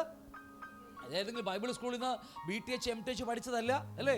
നമ്മുടെ ജ്ഞാനം ലഭിച്ചത് കൊരിന്ത്യലേഖനത്തിൽ പറയുന്നത് 1 കൊരിന്ത്യലേഖനം 1:30 വാക്യത്തിലാണെന്ന് എൻ്റെ ഓർമ്മ ശരിയാണെങ്കിൽ, ജ്ഞാനവും നീതിയുമായി തീർന്നവൻ നമുക്ക് വേണ്ടി. നമ്മുടെ കർത്താവ് ജ്ഞാനമായി തീർന്നു. അതേ കർത്താവ് നമ്മുടെ അകത്ത് വസിക്കുന്നത്. അപ്പോൾ നമുക്ക് ലഭിച്ചിരിക്കുന്ന ജ്ഞാനം മുഴുവനും സ്വർഗീയമായ ജ്ഞാനമാണ്. ശലോമോനെ കൊടുത്തില്ലേ? എത്ര കടൽ കടന്ന ആൾക്കാർ കേൾക്കാൻ വരും. അത്രയും ജ്ഞാനമുള്ള കാര്യങ്ങളാണ്, എത്ര മനോഹരമായ കാര്യങ്ങളാണ്. അപ്പോൾ കാരണം ആ ഉയരത്തിൽ നിന്ന് പ്രാപിച്ചിരിക്കുന്ന ജ്ഞാനം നിങ്ങളും പ്രാപിച്ചിട്ടുണ്ടെന്ന്. പക്ഷെ അത് വെളിയിൽ വരാതിരിക്കുന്നത് മറ്റൊന്നും കൊണ്ടല്ല, എൻ്റെ അകത്തെ മനുഷ്യൻ പുറത്തേക്ക് വെളിപ്പെടുന്നില്ല. എൻ്റെ അകത്ത് വീണ്ടും ജനിക്കപ്പെട്ട പുതുമനുഷ്യനില്ലേ, അവൻ പുറത്തേക്ക് വെളിപ്പെടണം. അത് വെളിപ്പെടാതിരിക്കാൻ എൻ്റെ പഴയ മനുഷ്യൻ ബലപ്പെട്ടിരിക്കുക. ആഗ്രഹങ്ങൾ, ലോകചിന്തകളും ലൗകികമായ എന്താ പറയുക ആഗ്രഹങ്ങളും ആകുല ചിന്തകളും ഈ ലോകത്തിലെ നന്മകൾ കൊണ്ട് എൻ്റെ പുറമെയുള്ള മനുഷ്യൻ ബലപ്പെട്ടിരിക്കുമ്പോൾ എൻ്റെ അകമയുള്ള മനുഷ്യന് പുറത്തേക്ക് പുറപ്പെടാൻ കഴിയാതിരിക്കുന്നത് കൊണ്ടാണ് ഈ പ്രശ്നം വരുന്നത്. അതിനെക്കുറിച്ച് നമ്മൾ പണ്ട് പഠിച്ചിട്ടുണ്ട്. കൊലോസ്യർ 3:1-2 വാക്യം പറയുക, അതുകൊണ്ട് നമ്മൾ എന്ത് ചെയ്യണമെന്ന് അറിയാമോ? അവിടുത്തെ കാര്യങ്ങൾ പൗലോസ് ഇവിടെ കൊലോസ്യരിൽ പറഞ്ഞിരിക്കുക, എല്ലാ തികഞ്ഞ ദാനമൊക്കെ ഉയരത്തിൽ വരുന്നു, എൻ്റെ ജ്ഞാനം ഉയരത്തിലെ ജ്ഞാനമാണ് എനിക്ക് നൽകിയിരിക്കുന്നത്. അതുകൊണ്ട് എൻ്റെ ചിന്തകൾ എപ്പോഴും എന്തായിരിക്കണം? ഉയരത്തിലെ കാര്യങ്ങളായിരിക്കണം ചിന്തിക്കേണ്ടത്. കാരണം ഞാനും നിങ്ങളും നിത്യമായി ജീവിക്കാൻ പോകുന്നത് അവിടെയാണ്. ഏറിയാൽ 70-80 വർഷം, അതൊന്നും പോകത്തില്ല. 80-70 പോലും പോകത്തില്ല. അതിന് മുമ്പ് നാട്ടുകാർ തല്ലിക്കൂടും നമ്മളെയൊക്കെ, അല്ലേ? അപ്പം അതുകൊണ്ട് ഞാൻ പറയുന്ന കാര്യങ്ങൾ അത്രയേ ഉള്ളൂ. ഇച്ചിരി നിസ്സാര ദിവസങ്ങൾ നമ്മൾ ഈ ഭൂമി ജീവിക്കുന്നുള്ളൂ. കണക്കൂട്ടി നോക്കി നമ്മൾ കണക്കൂട്ടി പഠിച്ചിട്ടുണ്ട് നമ്മളൊക്കെ ഒരു ആയുസ്, അത്രയേ ഉള്ളൂ. പക്ഷേ നിത്യമായ യുഗായുഗങ്ങൾ ജീവിക്കാൻ പോകുന്നത്, ഞാനും നിങ്ങൾ ജീവിക്കാൻ പോകുന്നത് ആ സ്വർഗീയ പരദീസയിലാണ്. അപ്പം അതുകൊണ്ട് ആ ചിന്തകളായിരിക്കണം എന്നെ നിങ്ങൾ എപ്പോഴും ഭരിക്കുവാൻ ഇടയാക്കേണ്ടത്. അതുകൊണ്ട് ആകയാൽ നിങ്ങൾ ക്രിസ്തുവിനോട് കൂടെ ഉയർത്തെഴുന്നേറ്റിരിക്കുന്നു എങ്കിൽ, അല്ലേ, എങ്കിൽ ക്രിസ്തു ദൈവത്തിൻ്റെ വലതുഭാഗത്തിരിക്കുന്ന ഇടമായ ഉയരത്തിലുള്ളത് ചിന്തിപ്പിൻ, ഭൂമിയിലുള്ളതല്ല. നമ്മൾ നല്ലൊരു ശതമാനം വിശ്വാസികളും ഭൂമിയിലുള്ളത് ചിന്തിക്കുന്നത്. പ്രത്യേകിച്ച് ഡിസംബർ 31 വാക്തത്വ ചീട്ട് അല്ലെങ്കിൽ പ്രോമിസ് കാർഡ് കിട്ടുമ്പോൾ തത്തമ്മേനെ കൊണ്ട് ചീട്ടെടുപ്പിച്ചിട്ട് ആ വാക്തത്വം പിടിച്ചുകൊണ്ട് ഭൂമിയിലെ കാര്യം ചിന്തിച്ചുകൊണ്ടിരിക്കുക, അല്ലേ? സത്യമായ കാര്യമാണ്. പ്രോമിസ് കാർഡിൽ നല്ല വചനങ്ങളെ എഴുതത്തുള്ളൂ. ഉള്ള കാര്യം ഞാൻ പറയാം, പ്രോമിസ് കാർഡ് എടുത്തോ നല്ല വചനങ്ങളെ കാണത്തുള്ളൂ. ഏത് ലോകത്തിലെ ഏത് ചർച്ചയിൽ പോയാലും, ഞങ്ങൾക്ക് ഇഷ്ടംപോലെ ആയിരക്കണക്കിന് ചർച്ചയിൽ പോകുകയാണോ പറഞ്ഞത്, നല്ല വാക്കുകൾ ദൈവം നിന്നെ ഉയർത്താൻ പോകുന്നു. കാരണം ഇത് കിട്ടുമ്പോണ്ടല്ലോ അവന് പോക്കറ്റിൽ പൈസ ഇട്ട് കൊടുക്കും നമ്മളിങ്ങനെ. അപ്പം അതുകൊണ്ട് നല്ലതേ ഉണ്ടാകത്തുള്ളൂ. അതല്ല നമ്മുടെ ഭൂമിയിലുള്ളതല്ല നമുക്ക് ആവശ്യം. സ്വർഗീയമായ ചിന്തകൾ കൊണ്ട് നമ്മുടെ ജീവിതം ഉയരണം. അത് മാത്രമല്ല, കർത്താവ് ഉയരങ്ങളിലേക്ക് പോയത് നമുക്ക് നല്ല ദാനങ്ങൾ തരാൻ വേണ്ടിയാണ്. നല്ല ദാനങ്ങൾ ഏതൊക്കെയാ? സ്വർഗീയമായ ദാനങ്ങളെ നല്ലതുള്ളൂ. ഭൂമിയിൽ ഏത് ദാനമാണ് നല്ലതുള്ളത്? ഒരു ഡോക്ടർ പഠിച്ചാലും ഒരു അഡ്വക്കേറ്റ് പഠിച്ചാലും LLB പഠിച്ചാലും അതെല്ലാം ശവപ്പറമ്പിൽ കൊണ്ട് തീരും. നല്ല ദാനം തന്നെയാണ്. എൻ്റെ അച്ഛനെ ഡോക്ടറാക്കി MBBS പഠിപ്പിച്ച് നല്ല കാര്യമാണ്. പക്ഷേ ഒരു 70-80 വർഷം കഴിയുമ്പോൾ അവൻ്റെ മൂക്കിൽ പഞ്ഞി വെച്ച് കഴിയുമ്പോൾ ആ സർട്ടിഫിക്കറ്റ് മുഴുവൻ മാക്സിമം പോയ ശവപ്പറമ്പിൽ പോയി അവസാനിക്കും. അപ്പോൾ നല്ല ദാനമാണ് ഭൂമി ജീവിക്കുമ്പോൾ. അതിനൊന്നും നിത്യതയിലേക്ക് കടക്കുവാൻ, മരണത്തിൽ അപ്പുറത്തേക്ക് കൊണ്ടുപോകാൻ അതൊന്നും കഴിയത്തില്ലെന്ന കാര്യം മറന്നു പോകരുത്. അതുകൊണ്ട് നല്ല ദാനം എന്ന് പറയുന്നത് അത് ഉയർത്തിയ ദാനം മാത്രമാണ്. അത് നിത്യമാണ്, അത് സ്വർഗീയമാണ്, അത് നിലനിൽക്കുന്ന ദാനങ്ങളാണ്. ഹല്ലേലൂയ. ലൂക്കോസ് 24:49 പറയുക, എൻ്റെ പിതാവ് വാഗ്ദത്തം ചെയ്തതിന് ഞാൻ നിങ്ങളുടെ മേൽ അഴക്ക്. പരിശുദ്ധാത്മാവിനെ കുറിച്ച് പറയുന്ന കാര്യങ്ങളാണ്. ആ ശക്തി ധരിച്ച് നമ്മുടെ ഭൂമി ജീവിക്കുന്ന ആൾക്കാർ. അപ്പം ഞാൻ പറഞ്ഞതിൻ്റെ അർത്ഥം മുഴുവനും നമുക്ക് ലഭിച്ചിരിക്കുന്ന ആ അകത്ത് വീണ്ടും ഇരിക്കപ്പെട്ട പുതുമനുഷ്യൻ ലഭിച്ചിരിക്കുന്ന ആ പൈതൃകത്തിൽ ഈ പറഞ്ഞ മുഴുവനുമുണ്ട്. ഉയർത്തിയ ദാനങ്ങൾ, പരിശുദ്ധാത്മാവിൻ്റെ ശക്തി, അല്ലേ, എന്താ പറയുക, എല്ലാ സകലവിധമായ എന്തൊക്കെയുണ്ടോ. ഞാൻ ജനിച്ചു കഴിഞ്ഞപ്പോൾ എൻ്റെ അച്ഛൻ ഭക്ഷണം കഴിക്കുന്ന പോലെ ഞാനും കഴിച്ചു, അല്ലേ? അച്ഛൻ നടക്കുന്ന പോലെ ഞാനും നടന്നു. അച്ഛൻ ചെയ്യുന്ന പോലെ ഞാൻ ചെയ്യാൻ തുടങ്ങി. പണ്ട് അങ്ങനെ പഠിച്ചവരാ നമ്മളെല്ലാവരും, എല്ലാവരും അങ്ങനെ ചെയ്തവരാ. അതുപോലെ തന്നെയാണ് നമ്മുടെ പിതാവ് ചെയ്യുന്നത്. അതുകൊണ്ട് യേശുവിൻ്റെ വാക്ക് നിങ്ങൾ ശ്രദ്ധിച്ചിട്ടുണ്ടോ? പിതാവ് കാണിക്കുന്നു, ഞാൻ കാണുന്നു. പിതാവ് ചെയ്യുന്നു, ഞാൻ ചെയ്യുന്നു. അതുപോലെ സുവിശേഷ വായിച്ചിട്ടില്ലേ നിങ്ങൾ? പിതാവ് എന്ത് കാണിക്കുന്നുവോ അതേ പുത്രൻ ചെയ്യത്തുള്ളൂ. ഇടയ്ക്കൊരു വാക്ക് പറയുന്നുണ്ട്, നമ്മളെപ്പോലെ ഇടയ്ക്ക് ചൂടാവുന്നത് പറയും, എനിക്ക് നീ ഒരുപാട് പറയാനൊക്കെ ഉണ്ട്, എന്നാലും ഞാൻ പറയത്തില്ല, എനിക്ക് പിതാവേ, എന്നാലും പറയുന്ന കത്ത് എനിക്ക് പിതാവ് തരുന്നതേ ഞാൻ പറയത്തുള്ളൂ എന്ന് പറയുന്ന കാര്യമുണ്ട്. അങ്ങനെ അതാണ് യഥാർത്ഥമായ ക്രിസ്ത്യൻ ജീവിതം എന്ന് പറയുന്നത്. എന്നുമാകട്ടെ, ആ ഉയരത്തിൽ നമ്മൾ ജനിച്ചിരിക്കുന്ന കാര്യം മറന്നു പോകരുത്. അതാണ് യഥാർത്ഥമായ ക്രിസ്ത്യൻ ജീവിതം. ആ പൈതൃകത്തിൻ്റെ എൻ്റെയും നിങ്ങളുടെയും ജനനം എവിടെ സംഭവിച്ചു? ഉയരത്തിൽ സംഭവിച്ചതാണ്. ആ ഉയരവുമായിട്ടൊരു കണക്ഷനുണ്ട്. ഈ ക്ലാസ് പിന്നീട് എടുക്കും. അതിനെക്കുറിച്ച് കമ്മ്യൂണിക്കേഷൻ വിത്ത് ഗോഡ് ആൻഡ് മാൻ എന്ന് പറയുന്നൊരു ക്ലാസ് നമുക്കുണ്ട്. എങ്ങനെയാണ് സ്വർഗവുമായിട്ട് അല്ലെങ്കിൽ പിതാവുമായിട്ട് നമുക്ക് എങ്ങനെ സംസാരിക്കാം, പിതാവുമായിട്ട് നമുക്ക് എങ്ങനെ ഇടപെടാം എന്നൊക്കെ ഒരു ക്ലാസ് പിന്നീട് വരും. അപ്പോൾ ഞാൻ പറഞ്ഞത് അതിൽ നിന്ന് ഞാൻ ഒരു മുറിച്ചെടുത്തതാണ്. സ്വർഗത്തിലിരിക്കുന്ന പിതാവിൻ്റെ ആ പൈതൃകത്തിൻ്റെ എല്ലാ ഗുണങ്ങളും ഈ ഭൂമിയിൽ ജീവിക്കുന്ന എന്നിലൂടെ വെളിപ്പെടണ്ടേ? അതല്ലേ യഥാർത്ഥമായ അതാ യഥാർത്ഥമായ ക്രിസ്ത്യൻ ജീവിതം. അതാ പൈതൃകത്തിലൂടെ കടന്നു വരുന്ന എല്ലാം. ദൈവത്തിനകത്ത് തിന്മയില്ല, നമുക്ക് എല്ലാവർക്കും അറിയാം, എല്ലാം അറിയാം. ഒരു തിന്മ പോലും അവനില്ല, ഒന്നുമില്ല. സ്വർഗം പോലും അവൻ്റെ കണ്ണിൽ നിർമ്മലമല്ലെന്ന് പറയുമ്പോൾ അവൻ്റെ പരിശുദ്ധിയെക്കുറിച്ച് നമുക്ക് വർണ്ണിക്കാൻ പോലും വാക്കേ ഉണ്ടാകത്തില്ല, പാടാൻ പോലും നമുക്ക് കഴിയത്തില്ല. പക്ഷെ ഞാൻ പറയുന്നത് ആ ദൈവത്തിൻ്റെ അതേ പൈതൃകത്തിൽപ്പെട്ട ക്വാളിറ്റികൾ, ക്യാരക്ടറുകൾ, അവൻ്റെ എല്ലാ ഗുണങ്ങളും ഈ ഭൂമിയിൽ ഞാൻ എന്നിലൂടെ പുറത്തേക്ക് ഒഴുകണമെങ്കിൽ അവിടെയാണ് ആ ഞാൻ പറഞ്ഞ പൈതൃകത്തിന് പ്രാധാന്യം അറിയിക്കുന്നത്. മനസ്സാവുന്നുണ്ടോ? ഹല്ലേലൂയ. അതിനെക്കുറിച്ച് പിന്നീട് നമ്മൾ കടന്നു വരും. ഇത്ര നിങ്ങൾക്ക് പറഞ്ഞാൽ മനസ്സാവുന്നുണ്ട്. ഇത്ര ഞാൻ പറഞ്ഞത് വിടുകയാണ്. ക്ലിയർ ആണോ? ഒരുപാട് എനിക്ക് പറയാൻ പോയി. ഇനി ഒരുപാട് സയൻസ് കാര്യങ്ങൾ ഞാൻ എഴുതിച്ചിട്ടുണ്ട്. അതൊന്നും സയൻസ് നമുക്ക് ആവശ്യമൊന്നുമില്ല അല്ലേ? സയൻസിനെ കുറിച്ചൊന്നും പറയേണ്ട, വെറുതെ സമയം കളഞ്ഞിട്ട് കാര്യമില്ല. നമുക്ക് അത്യാവശ്യം ഒറ്റ കാര്യമുള്ളൂ. നമ്മുടെ അകത്ത് വീണ്ടും ജനിക്കപ്പെട്ട പുതു മനുഷ്യനിൽ ദൈവത്തിൻ്റെ മുഴു സ്വഭാവങ്ങൾ അല്ലേ, മുഴു ക്യാരക്ടറും അതിൻ്റെ എല്ലാ പൈതൃകമായ എല്ലാം എന്നിലും നിങ്ങളിലും വീണ്ടും ജനിക്കപ്പെട്ട പുതുമനുഷ്യൻ്റെ അകത്തുണ്ട് എന്ന് സത്യം നിങ്ങൾ ഒന്നാമത് തിരിച്ചറിയുക. അതിൽ തോൽവിയില്ല, മരണമില്ല അല്ലേ, നിരാശയില്ല, ദുഃഖമില്ല, പറ, പരാജയമില്ല, കണ്ണുനീരില്ല, പറ, വേറെന്താ, മരണമില്ല, പറ, എന്ത് പറ, മരണമില്ല, പട്ടിണിയില്ല, പരിവട്ടമില്ല, മൂക്കൊലിപ്പില്ല, ഒരു പരിപാടി അതിനില്ല. കാരണം ഉയർത്തുന്ന ജനിച്ചിരിക്കുക. അതിനെ ഒന്ന് കാണാൻ തുടങ്ങിയാൽ ആ പൈതൃകപരമായി അപ്പൽ നിന്നുള്ള നമ്മളിലേക്ക് വന്നിരിക്കുന്നത് ഓട്ടോമാറ്റിക് നമ്മുടെ ജീവിതത്തിൽ പുള്ളിയിലേക്ക് വരും അല്ലേ. ഞാൻ ചെറുപ്പത്തിലേക്ക് എൻ്റെ അച്ഛൻ നല്ല അച്ഛനായ, നല്ല അച്ഛൻ, പള്ളിയിലെ അച്ഛനല്ല, എൻ്റെ അച്ഛനെ കുറിച്ച് ഞാൻ പറഞ്ഞത്. നമ്മൾ ശ്രദ്ധിച്ച് നോക്കും, നമ്മൾ അതുപോലെ ചെയ്യാൻ തുടങ്ങും. അച്ഛൻ ചെയ്യുന്ന പോലെ ചെറുപ്പത്തിൽ നമ്മൾ ചെയ്തു തുടങ്ങിയ ആൾക്കാർ ഞാനൊക്കെ പണ്ട് രഞ്ജൻ പാസ്റ്റർ ആയിരുന്നപ്പോൾ അദ്ദേഹത്തിലൂടെ ഞങ്ങൾ ഒരുപാട് സ്ഥലങ്ങൾ മിനിസ്ട്രി സഭകൾ തുടങ്ങാൻ വേണ്ടി ഞാൻ പോയിട്ടുണ്ട്. അദ്ദേഹം ചെയ്യുന്ന ആ നല്ല ഗുണങ്ങൾ, വീട്ടിൽ ചെല്ലുമ്പോൾ പാത്രങ്ങൾ കഴുകും, ഇതൊക്കെ എന്നെ സ്വാധീനിച്ചു.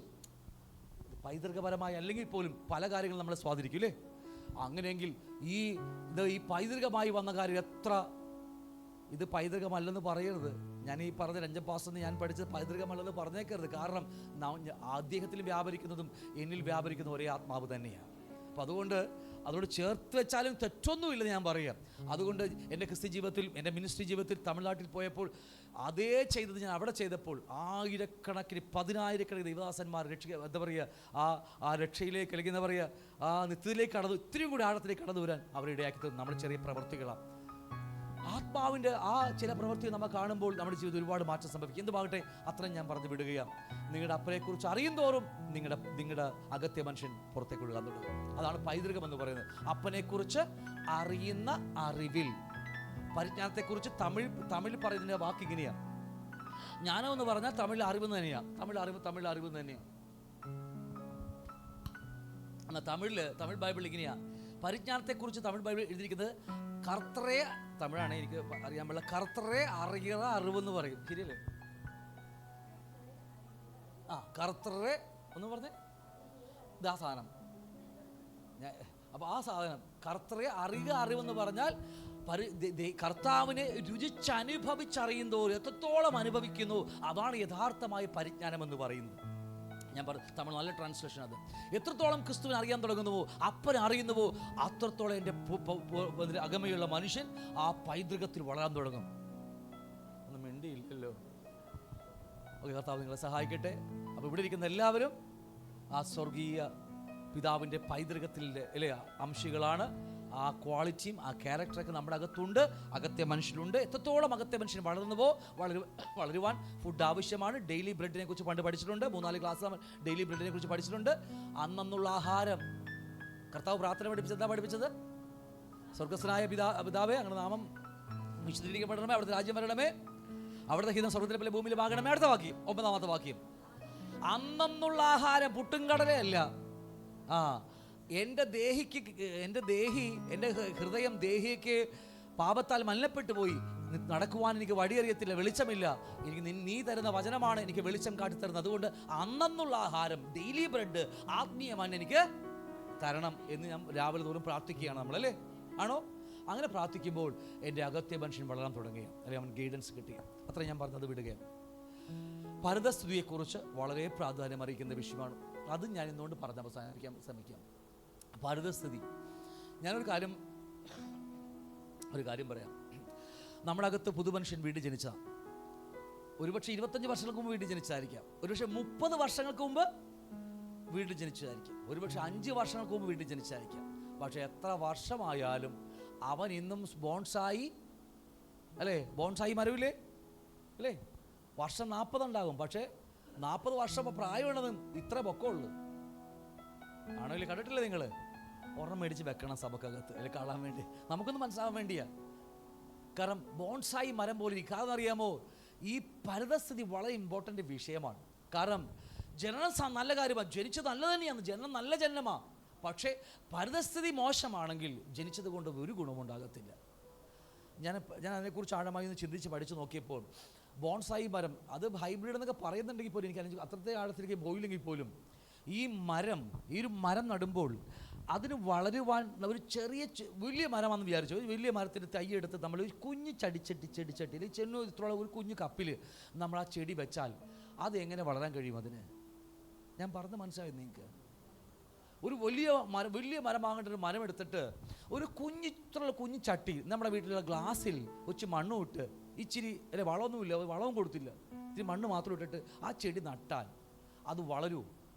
അതിന് ആ മരത്തിനകത്ത് കിടക്കുന്ന ജീവനുണ്ടല്ലോ, അത് 19 അടി ഉയർത്തി വളരേണ്ട ജീവനാണ് കിടക്കുന്നത്. ഹലോ, ഞാൻ പറഞ്ഞ മനസ്സിലായി കാണുമെന്ന് വിചാരിക്കുന്നു. ഒരു വിത്തിനകത്ത് ഒരു ചകക്കുരുവാവട്ടെ മാങ്ങക്കുരുവാവട്ടെ എന്ത് കുരുവാണെങ്കിലും അതിനകത്തൊരു ജീവനുണ്ട്. അതിനകത്ത് ആ ജീവൻ എത്ര വലിപ്പം ഉണ്ടാകും? ഒരു 10, 20, 30 അടി പൊക്കത്തിൽ വളരേണ്ട ഒരു മരമാണ് ഇന്ന് ഒരു ചെറിയ ഇത്രയുള്ള ഒരു ഗ്ലാസ്സിനകത്ത് കുഴിച്ചിട്ടിരിക്കും നമ്മൾ. അത് വളർന്ന് എന്തോരം വളരും? നിങ്ങൾ ചിന്തിച്ചു നോക്കിയേ. അത് വളർന്നാൽ എന്തോരം വളരും? അതാണ് ഇന്നത്തെ സഭകളുടെ ഗതികേട്. സഭകൾ ഇന്ന് ഇത്രയുള്ള കുപ്പി ക്ലാസ്സിലാണ് ചെടികൾ വളർത്തുന്നത്. ഏത് ചെടി? ജീവനുള്ള 30-50 അടി ഉയർത്തി വളരേണ്ട തേക്കും തടികൾ അല്ലേ, 50-100 അടിയൊക്കെ വേണമെങ്കിൽ അല്ലേ അതിരിക്കണം, 100 അടി ഉയർത്തി വളരേണ്ട തേക്കും തടികളൊക്കെ ഇന്ന് നട്ടിരിക്കുന്നത് കുപ്പി ക്ലാസ്സിലാണ്, ഇത്രയുള്ള കുപ്പി ക്ലാസ്സിലാണ് നട്ടിരിക്കുന്നത്. ഞാൻ പറഞ്ഞ അർത്ഥം മനസ്സിലായോ? പരിതസ്ഥിതി വളരെ പ്രാധാന്യം അറിയിക്കുന്നുണ്ട് നമുക്ക്. ഹല്ലേലൂയ. വളരേണ്ടടുത്ത് നിന്ന് വളർന്നില്ലെങ്കിൽ അത് 50 വർഷമായി ഞാൻ വിശ്വാസം എന്ന് പറഞ്ഞിട്ട് കാര്യമൊന്നുമില്ല, പറയാൻ മാത്രമേ കൊള്ളത്തുള്ളൂ. പക്ഷേ ദൈവരാജ്യത്തിനകത്ത് ഗുണമില്ല. പരിതസ്ഥിതി ഇപ്പം അകത്ത് ഒരു ചകക്കുരുവാണെങ്കിലും കാണുമ്പോൾ നമ്മൾ തട്ടിക്കളിക്കും, ചുമ്മാ ഒന്നുമില്ലല്ലോ. പക്ഷേ അതിനകത്തുള്ള ജീവനൊന്ന് പുറത്തു വരാൻ അനുവദിച്ചു നോക്കേ. ആ പരിതസ്ഥിതിയിലിട്ട് ആ ചകക്കുരുവിനെ എടുത്ത്, ഞാൻ പറഞ്ഞ അർത്ഥം മനസ്സിലാവുന്നെങ്കിലേ, ആ ചകക്കുരുവിനെ എടുത്തിട്ട് അതിന് വളരുവാനുള്ള പരിതസ്ഥിതിയിൽ എടുത്തിട്ട് ഒന്നിട്ട് നോക്കിയേ. 2, 3, 5, 6 ദിവസം കഴിയുമ്പോൾ ചെറിയൊരു ഷെല്ലങ്ങ് പൊട്ടും, തോടങ്ങ് പൊട്ടും. 2 ദിവസങ്ങൾ പിന്നെ കഴിയുമ്പോൾ ഒരു നാമ്പ് പൊങ്ങി വരും. അപ്പോൾ നമ്മൾ എന്ത് സാധനം എന്നൊക്കെ പറയും. പക്ഷേ 10 വർഷം കഴിഞ്ഞ് നിങ്ങൾ തിരിച്ചു വന്ന് നോക്ക്, ഇച്ചിലുള്ള ചകക്കുരുവിന് വിലയില്ല നമുക്ക്. അതിൻ്റെതായ പരിതസ്ഥിതിയിൽ ആ എൻവയൺമെന്റിൽ അതിന് ഇട്ട് നോക്കിയേ, മുളച്ചു വരും ഇല്ലേ? വരുമോ ഇല്ലയോ? യെസ്. ഇനി അതിനെ നിൽക്കേണ്ട സാഹചര്യം ചെറുതാണെങ്കിൽ അത് അങ്ങനെ തന്നെ ഉണ്ടാകത്തുള്ളൂ. എന്നാൽ നമ്മൾ 10 വർഷം കഴിഞ്ഞ് 20 വർഷം കഴിഞ്ഞ് ആ സാഹചര്യത്തെ വിട്ട് നമ്മൾ പോയിട്ട് തിരിച്ചു വന്ന് നോക്കിയാൽ അത് വളർന്ന് പന്തലിച്ചിരിക്കുന്നൊരു പടുവൃക്ഷമായി മാറിയിരിക്കും. അത് മറ്റുള്ള മാങ്ങകളുണ്ടായി, ആ മാങ്ങകളിൽ നിന്ന് ഒരുപാട് വിത്തുകളുണ്ടായി, ഒരുപാട് കൂട്ടമായി മാറത്തക്കവണ്ണമുള്ള ഒരു ഇതായി മാറിയിരിക്കും. കാരണം പരിതസ്ഥിതിയുടെ ഒരു ഗുണം അതാണെന്ന് പറയുന്നത്. അപ്പോൾ സഭകൾ, വിശ്വാസികൾ, നിങ്ങൾ ഇനി പുറത്തേക്ക് ഇറങ്ങി വചനം പറഞ്ഞ് വചനം പങ്കുവെച്ച് ആൾക്കാരെ രക്ഷിച്ച് കൊണ്ടുവരുമ്പോൾ ഏത് സഭയിലേക്കാണ് ആക്കണം എന്നുള്ള ചോദ്യം കൂടി നമുക്കുണ്ടാകണം. അത് നമ്മളെവിടെയാണെന്ന് അത് ആലോചിക്കണം. നമ്മുടെ സഭ അല്ലേ, ഞാൻ നിൽക്കുന്ന പരിതസ്ഥിതി ശരിയാണോ? ഇത് പലരും പ്രശ്നമുണ്ട് ഇന്ന് ലോകത്ത്. പറയുക, ഞങ്ങളെ പഠിപ്പിച്ചില്ല പാസ്റ്ററെ. അപ്പോൾ ആ പരിതസ്ഥിതി അതാണ് അവരുടെ, അത്രയേ ഉള്ളത്. ഈ ഗ്ലാസ്സിനുള്ളിൽ നട്ടിരിക്കുന്ന തേക്കും തൈ പോലെയുള്ളതൊക്കെ, അതിനകത്ത് ജീവൻ എന്ന് പറഞ്ഞാൽ അങ്ങ് ഉയരങ്ങളിൽ വരുന്ന ജീവനാ. പക്ഷേ പരിതസ്ഥിതി മോശമാണ്. ഞാൻ പറഞ്ഞ അർത്ഥം മനസ്സിലാവുന്നുണ്ടോ? അതിനാണ് പരിശുദ്ധാത്മാവ് നമ്മൾ വീണ്ടും ജനിക്കുമ്പോൾ നമ്മുടെ അകത്തേക്ക് ഇറങ്ങി വരുന്നത്. ആ പ്രാപിച്ച അഭിഷേകം എല്ലാം നമുക്ക് പകർന്നു തരും. പക്ഷെ നമുക്ക് ചോദിക്കാൻ ഉത്തരവാദിത്തം ഉണ്ടാകണം. ഞാൻ കഴിഞ്ഞ ദിവസം പറഞ്ഞില്ലേ, ഞാൻ എപ്പോഴും സാക്ഷ്യം പറയുന്നതാ. ഞാൻ 2004 ലാസ്റ്റ് 2005 ഫെബ്രുവരി 28 ഞാൻ സ്റ്റാൻഡപ്പ് ഇവിടെ വന്നു. 2.5 വർഷം ന്യൂ ലൈഫ് ഉണ്ടായിരുന്നുള്ളൂ. അപ്പം അതിനുശേഷം കർത്താവിനെ മാറ്റി. കാരണം എനിക്ക് വളരുവാൻ ഇത് പോരായിരുന്നു. നീ എന്നെ തെറ്റായിട്ട് എടുക്കരുത്. നാളെ പുറത്ത് പോയി ന്യൂസിന് അടിച്ചിറങ്ങിക്കരുത്. ഞാൻ പ്രത്യേകം പറഞ്ഞേക്കാം, ഇതിവിടെ കൊണ്ട് തീർന്നേക്കണം. ഞാൻ പറഞ്ഞത്, ഞാൻ ഒരു ഹിന്ദു മതത്തിൽ ജനിച്ചു വളർന്നു. എൻ്റെ ഫാദർ കൊച്ചിൻ കോർപ്പറേഷനിൽ എറണാകുളത്ത് എല്ലാ പ്ലാനും വരച്ചുകൊണ്ടിരുന്ന ഞാൻ, പണത്തിൽ അത്യാവശ്യം വലിയ ഒരു കുഴപ്പമില്ല ജീവിച്ച് ഞാൻ കർത്താവിനറിഞ്ഞ് സഭക്കകത്ത് വന്നപ്പോൾ കിട്ടും എന്ന് ഞാൻ കേട്ടുകൊണ്ടിരിക്കുന്നത്. ഞാൻ പറഞ്ഞത് മനസ്സിലാവുന്നുണ്ടോ? അതിനു വേണ്ടിയല്ലല്ലോ ഞാൻ വീണ്ടും ജനിച്ചത്. ചോദ്യത്തിന് മറുപടിയില്ല. വെറും 2.5 വയസ്സ് പ്രായമുള്ള കുഞ്ഞ് കുടുംബമായിട്ട് ഈ ന്യൂ ലൈഫ് ഇട്ടു പോകുകയാണ്. കാരണം എൻ്റെ അകത്തൊരു ബോധ്യമുണ്ട്, ജനിച്ചിരിക്കുന്ന ഉയർത്തി നിന്ന് തന്നെയാണ്. പഠിപ്പിച്ചിട്ടില്ല, പറഞ്ഞിട്ടും കേട്ടിട്ടുമില്ല, പക്ഷെ അകത്തൊരു ബോധ്യം പരിശുദ്ധാത്മാവ് നൽകുന്നുണ്ട്. എനിക്ക് വളരാൻ ആ വളർച്ചയ്ക്ക് വേണ്ടി പുറത്തേക്ക് ഇറങ്ങിയതാണ്. അതുകൊണ്ട് വളരാൻ ഇടയായി തീർത്തു. ഞാൻ പറഞ്ഞ അർത്ഥം മനസ്സിലാവുന്നുണ്ടോ? ആ പരിതസ്ഥിതി പോയി പെടുമ്പോഴാണ്, അല്ലെങ്കിൽ വളരാൻ കഴിയത്തില്ല. ഞാൻ പറയുക, ഈ കൂട്ടത്തിലേക്ക് വിളിച്ചിട്ട് കുഞ്ഞ് എവിടെയും വളരാൻ പറ്റുമോ എനിക്ക്? ഇല്ല. ആ പരിതസ്ഥിതി, ഞാനത് കാണാൻ, ആ പരിതസ്ഥിതി വളരുമ്പോൾ അങ്ങ് വിശാലമായി വളരും അത്. അതുകൊണ്ട് നമ്മുടെ കുഞ്ഞുങ്ങൾ ഇപ്പോൾ പഠിക്കാൻ വേണ്ടി ബാംഗ്ലൂർക്കും എന്താ പറയുക UK പോയി കഴിയുമ്പോൾ ആ പരിതസ്ഥിതി വളരുമ്പോൾ പിന്നെ തിരിച്ചു വരത്തില്ല. അതുകൊണ്ട് മനസ്സിലായോ നിങ്ങൾക്ക്? നമ്മുടെ മക്കളൊക്കെ ഈ ഇട്ടാവട്ടത്ത് നമ്മുടെ ഒക്കത്തിരുത്തി വളർത്തി, അവിടെ പോരുത് ഇവിടെ ഓക്കരുന്നൊക്കെ പറഞ്ഞ് വളർത്തി, നമ്മൾ വളർത്തി കഴിയുമ്പോൾ പറക്കാൻ കഴിയുമ്പോൾ ബാംഗ്ലൂർക്കും അല്ലേ പഠിക്കാൻ വേണ്ടി അങ്ങ് പോയി കഴിയുമ്പോൾ തിരിച്ചു വരാതിരിക്കാൻ പറയാം. വിശാലമായ പരിതസ്ഥിതിയിലേക്ക് പോയി കഴിയുമ്പോൾ അകത്തെ പഴയ മനുഷ്യൻ്റെ പൈതൃകത്തിൻ്റെ സാധനം പൊങ്ങി വരുമ്പോൾ പോയ വഴിയെ പിന്നെ മനസ്സിലായി കാണുമെന്ന് വിചാരിക്കുന്നത് അല്ലേ? അപ്പോൾ എന്ത് വാങ്ങട്ടെ, ഈ പരിതസ്ഥിതിയാണ് അതിൻ്റെ ആ പൈതൃകം ജനിച്ച വ്യക്തിക്ക് വളരുവാനുള്ള സാഹചര്യം സൃഷ്ടിച്ചു കൊടുക്കുന്നത്. ഗ്രഹിച്ചോ? അപ്പോൾ വളരെ പ്രാധാന്യമുണ്ട്. നിങ്ങൾ ഇനി വരുന്ന ദിവസങ്ങളിൽ സുവിശേഷം പറഞ്ഞ് ആൾക്കാരെ കൊണ്ടുവരുമ്പോൾ നിങ്ങൾ ആക്കുന്ന സഭ വളരെ പ്രാധാന്യമുള്ളതായിരിക്കും. അവിടെ ഇവിടെയും കൊണ്ട് ആക്കിയിട്ട് കുപ്പിക്ലാസ് നട്ടിട്ട് കാര്യമില്ല. കാരണം നമ്മൾ പ്രാപിച്ചിരിക്കുന്ന ഉയരത്തിൽ നിന്നുള്ള കാര്യങ്ങളാണ് പ്രാപിച്ചിരിക്കുന്നത്. ഇത് ഒതുക്കാൻ കഴിയത്തില്ല. എന്നെയും നിങ്ങളെയും ആരൊതുക്കാനാന്നേ? എവിടെ ഒതുക്കാൻ പറ്റും? ഇതിനകത്ത് വന്നിരിക്കുന്നത് ജനിച്ചിരിക്കുന്നത് ആരാന്നാ വിചാരിച്ചിരിക്കുന്നത്? യഹൂദ ഗോത്രത്തെ സിംഹക്കുട്ടികൾ അതിനകത്ത് ജനിച്ചിരിക്കുന്നത്. ഒതുക്കാന്ന് പറഞ്ഞാൽ ഒന്നുങ്ങത്തൊന്നുമില്ല. ഞാൻ പറഞ്ഞ അർത്ഥം മനസ്സിലാവുന്നുണ്ടോ? നമ്മൾ ഒതുങ്ങുക, നമ്മൾ മനഃപൂർവ്വം ഒതുങ്ങുക. ഞാനിങ്ങനെയല്ലേ, ഞാൻ 7 അല്ലേ, പുഴുവല്ലേ. ഞങ്ങളുടെ പണ്ടൊരു പാസ് പറയും 6 അടി നീളമുള്ള 5 അടി നീളമുള്ള പുഴുക്കള സഭക്കകത്തുനിന്ന്. ഞാനാരാ? 7 അല്ലേ, പുഴുവല്ലേ. അങ്ങനെ ആരെങ്കിലും പറഞ്ഞിട്ടുണ്ടോ? അതിലേക്ക് അത് മാറ്റിക്കോ അല്ലേ. 5 അടി 6 അടി പൊക്കമുള്ള പുഴുക്കളാണ് സഭക്കകത്ത് മുഴുവനും. ഇങ്ങനെ 7 പുഴുവാന്നിട്ടിരിക്കുക. എന്തിനാ കർത്താവ് നമ്മെ വീണ്ടും ജനിപ്പിച്ചത്? ആ പരിതസ്ഥിതി വളർന്ന് ആ ക്രിസ്തു യഥാർത്ഥമായി കർത്താവ് ദൈവത്തെ പിതാവിനെ പ്രസാദിപ്പിച്ചതുപോലെ നമ്മളെ പ്രസാദിപ്പിക്കാൻ വേണ്ടിയാണ്. അപ്പോൾ നമ്മൾ 7 അല്ല, പുഴുവല്ല അല്ലേ. നമ്മൾ ആ വളർന്ന പരിതസ്ഥിതി വ്യത്യാസമാണത്. കഴിഞ്ഞ ദിവസങ്ങളിൽ നമ്മുടെ സാജൻ ബ്രദർ വന്നില്ല അല്ലേ, സൺഡേ. പുള്ളി ഒരുപാട് മാറ്റം. പുള്ളി പറഞ്ഞ് എനിക്ക് വളരെ സന്തോഷമുണ്ട് ഇടില്ലെന്ന് പറയാം. എടാ ഞങ്ങൾ ഭയങ്കര സുഹൃത്തുക്കളാണ്. എടാ ഒരുപാട് മാറ്റം നമ്മുടെ സഭയ്ക്ക് ഉണ്ടായിരുന്നു. പുള്ളി പറഞ്ഞു പുള്ളിക്ക് സന്തോഷമായി. കാരണം മാറിയതുകൊണ്ട് തന്നെയാണ്. പരിതസ്ഥിതി മാറിയപ്പോൾ നമുക്ക് വളർച്ച സംഭവിക്കാൻ തുടങ്ങി. ആണോ ഇല്ലയോ? പരിതസ്ഥിതി മാറാൻ തുടങ്ങിയപ്പോൾ നമ്മുടെ ജീവിതത്തിൽ ആത്മീയമായി വളരാൻ തുടങ്ങി നമ്മൾ. ഇല്ലെങ്കിൽ ആ കർത്താവ് ഇന്ന് ചെയ്യും അല്ലേ, കർത്താവ് പുതിയതൊന്ന് ചെയ്യും. അതൊക്കെ പറഞ്ഞ് നമ്മളിങ്ങനെ അങ്ങോട്ടും ഇങ്ങോട്ടും പറഞ്ഞുകൊണ്ടിരിക്കുന്ന അല്ലാതെ നമുക്കൊട്ട് വളരാൻ കഴിയത്തില്ല. നിത്യത എന്ന പോലും നമുക്ക് അറിയാൻ കഴിയത്തില്ല. എന്തുവാകട്ടെ, പരിതസ്ഥിതികൾ വളരെ പ്രാധാന്യം അറിയിക്കുന്ന കാര്യമാണ് എന്ന കാര്യം മറന്നു പോകരുത്. ആണോ ഇല്ലയോ? ഈ ലോകത്തിൽ സഭകളുടെയൊക്കെ ഗതികേടായി കാണുന്നത് ഇത് ഞാൻ ചുമ്മാ പറഞ്ഞതല്ല, സഭകളുടെ ഗതികേടാ. കാരണം ദർശനമില്ലാത്ത കുരുടന്മാരായ ആൾക്കാരാ നയിക്കുന്നത്. ഹല്ലേലൂയ. തമിഴ്നാട്ടിലേക്ക് ഞങ്ങൾ കൂടുതൽ നോർത്ത് ഇന്ത്യ തമിഴ്നാടൊക്കെ അവിടെയൊക്കെ BTH കഴിഞ്ഞ ബൈബിൾ കോളേജ് പഠിച്ചിറങ്ങിക്കഴിഞ്ഞാൽ അവരുടെ പേര് പാസ്റ്റർ എന്നാണ്. അവരാണ് സഭകൾ നയിക്കുന്നത്. സത്യത്തിൽ അദ്ദേഹം ഒരു ഇവാഞ്ചലിസ്റ്റ് ആയിരിക്കാം, ഇനി വേറെ പ്രവാചകനായി വേറെ എന്തെങ്കിലും ആയിരിക്കും, കൃപാപരമായിരിക്കും. ഇനി സൽപ്രവർത്തികൾ ചെയ്യാനുള്ള കൃപാപരം 90, 85, 90ഓളം വരുന്ന കൃപാപരങ്ങൾ ഉള്ളപ്പോൾ ഏതെങ്കിലും കൃപാപരമായിരിക്കും. പക്ഷേ BTH പഠിച്ചിറങ്ങിയാൽ ഒറ്റ പേരേ ഉള്ളൂ നമ്മുടെ ആത്മീയ ലോകത്തിൽ, പാസ്റ്റർ. ഞാൻ പറഞ്ഞ അർത്ഥം മനസ്സിലാക്കണമെന്ന് വിചാരിക്കുന്നു. അപ്പോൾ അവിടെ പോയി ഒരാൾ പെട്ടുപോയാൽ അദ്ദേഹത്തിന് ഏത് ക്വാളിറ്റി, ഏത് കൃപാപരമാണോ അവിടെ നിൽക്കാൻ പറ്റത്തുള്ളൂ നമുക്ക്, അല്ലേ സഹോദരങ്ങളെ? പറഞ്ഞത് മനസ്സിലാക്കണമെന്ന് വിചാരിക്കുന്നു. എന്തുവാട്ടെ വിട്ടുപോകുന്നു.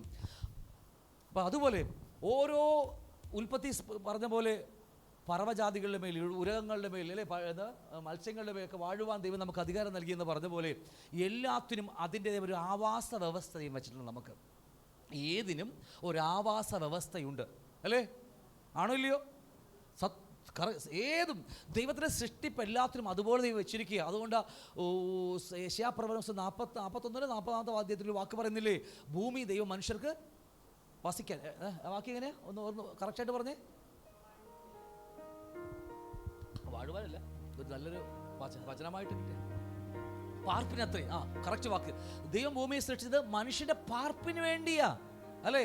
നമ്മളിനി ഉയരങ്ങളിൽ പോയിട്ട് ചന്ദ്രനിൽ പോയിട്ട്, ഈയിടക്കാരാ ചന്ദ്രനിൽ മലയാള മനോരമ പേപ്പറിൽ വന്ന കാര്യമാണ്. 10 ലക്ഷം കൊടുത്ത് പുള്ളി അവിടെ സ്ഥലം മേടിച്ചിരിക്കുക. 10 ലക്ഷം കൊടുത്തിട്ട് അത് ഏത് കമ്പനി പുള്ളിനെ ചതിച്ചതാ. അത്ര 10 ലക്ഷം രൂപക്കൊന്നും പോകാൻ പറ്റത്തില്ല. ഇവിടുന്ന് അവിടെ എത്രയും കോടിക്കണക്കിന് രൂപ വേണം, അത്ര മാസ്ക് അത് ഇതൊക്കെ വെച്ച് പോകാനായിട്ട് പുള്ളി ചതിച്ചതാണ്. എന്തുവാണെങ്കിലും ഞാൻ പറഞ്ഞത് ആവാസ വ്യവസ്ഥ വളരെ പ്രാധാന്യം അറിയിക്കുന്നുണ്ട്. അതുകൊണ്ട് കർത്താവിന് പറഞ്ഞു, നിങ്ങൾ എത്ര ഉയരങ്ങളിൽ പോയി കൂട് കൂട്ടിയാലും ഞാൻ നിന്നെ ഇവിടെ ഇറക്കിക്കൊണ്ടുവരുമെന്ന് പറഞ്ഞു. അത് വെറുതെ പറഞ്ഞതല്ല, നമ്മൾ അത്ര ഉയരങ്ങളിൽ പോകുമെന്ന് ദൈവത്തിന് അറിയാം. കാരണം ഉൽപ്പത്തി 11-ാം അധ്യായത്തിൽ ശീനാദേശത്ത് ഒരു ബാബേൽ ഗോപുരം പണിത് ആകാശത്തോളം അല്ലെ സ്വർഗത്തോളം ഉയരമുള്ളെന്ന് പറഞ്ഞു. പക്ഷേ കർത്താവ് താഴേക്ക് ഇറങ്ങി വന്നത്. കർത്താവ് എത്ര കിലോമീറ്റർ താഴേക്ക് ഇറങ്ങിയെന്ന് അറിയാമോ? നമ്മ വിചാരിക്കും സ്വർഗത്തോളം എത്തിയെന്നൊക്കെ, ഒന്നുമില്ല. അപ്പം പരിതസ്ഥിതി വളരെ അത്യാവശ്യമാണ്. ഇപ്പം ഒരു പക്ഷിക്ക് പറക്കണമെങ്കിൽ അതിൻ്റെ പരിതസ്ഥിതിയുണ്ട്, അല്ലേ? ഞങ്ങളുടെ വീട്ടിൽ കണ്ടു കാണും പക്ഷികളുണ്ട്. അത് എന്താ പറയുക, തിന്ന് കൊഴുത്തിരിക്കുക. അത് കാരണം അതിന് ചിറകൾ വീശിയാലേ അതിൻ്റെ ഹോർമോണുകളും അതൊക്കെ വർക്ക് ചെയ്താൽ മാത്രമേ അതിന് ആ യഥാർത്ഥമായി ദൈവം വെച്ചിരിക്കുന്ന, അല്ലേ? ഞാൻ പറഞ്ഞ മനസ്സിലാകുന്നുണ്ടോ? ആ ചിറകൾ ഈ പറക്കുന്ന പക്ഷിയെ പിടിച്ച് ഞങ്ങളുടെ വീട്ടിൽ വന്നവർക്ക് അറിയാം, അല്ലേ?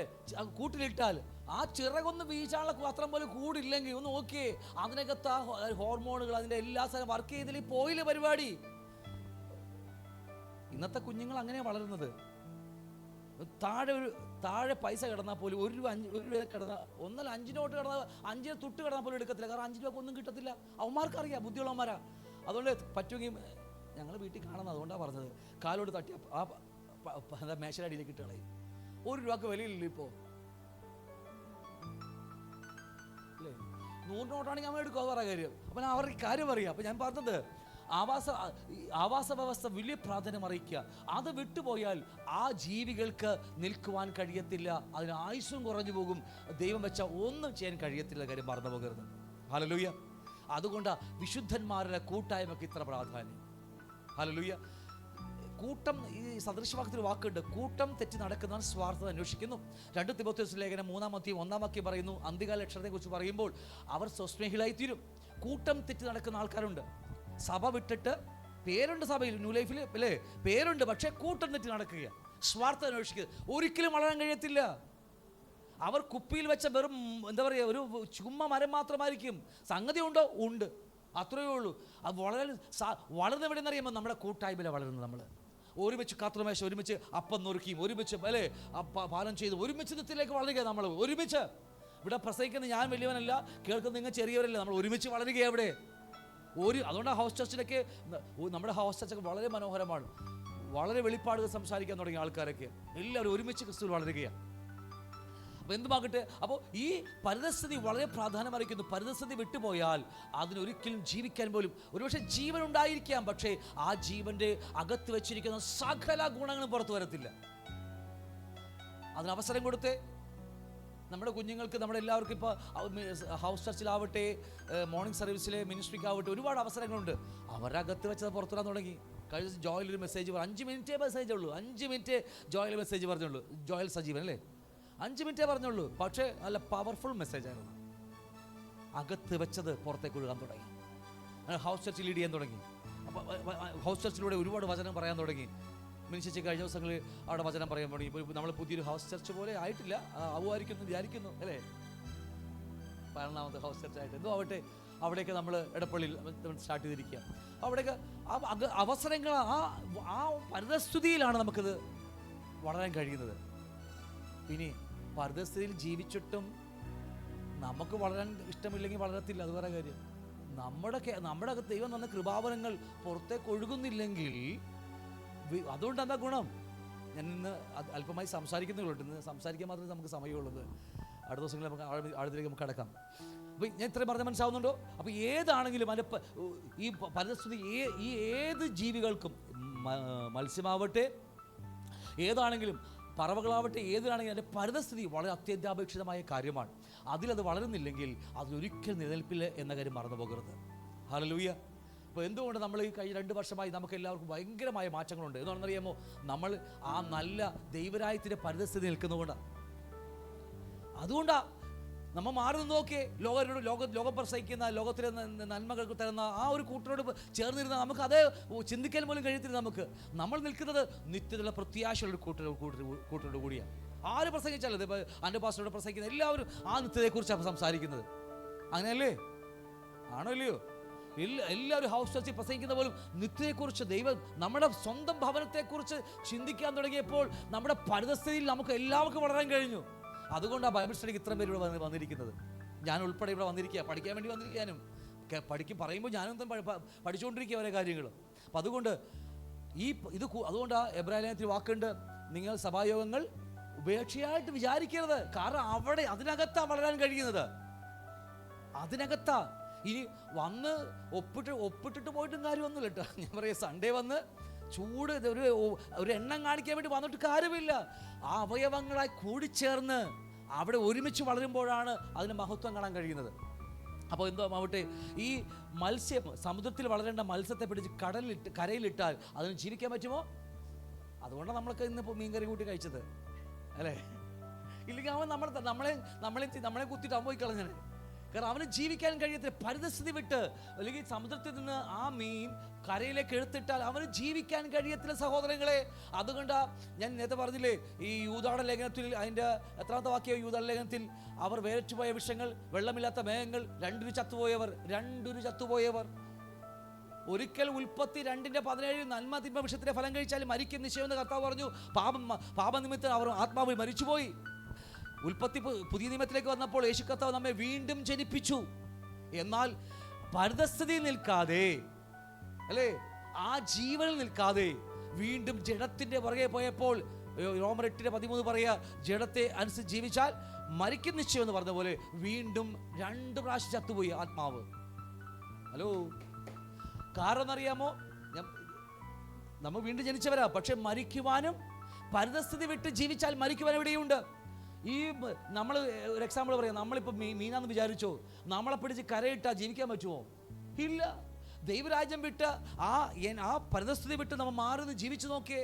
ലോകം പ്രസംഗിക്കുന്ന ലോകക്കാരുടെ കൂടെയൊക്കെ ജീവിച്ചു നോക്കിയേ, എത്ര ദിവസം ഉണ്ടാവും നമ്മൾ?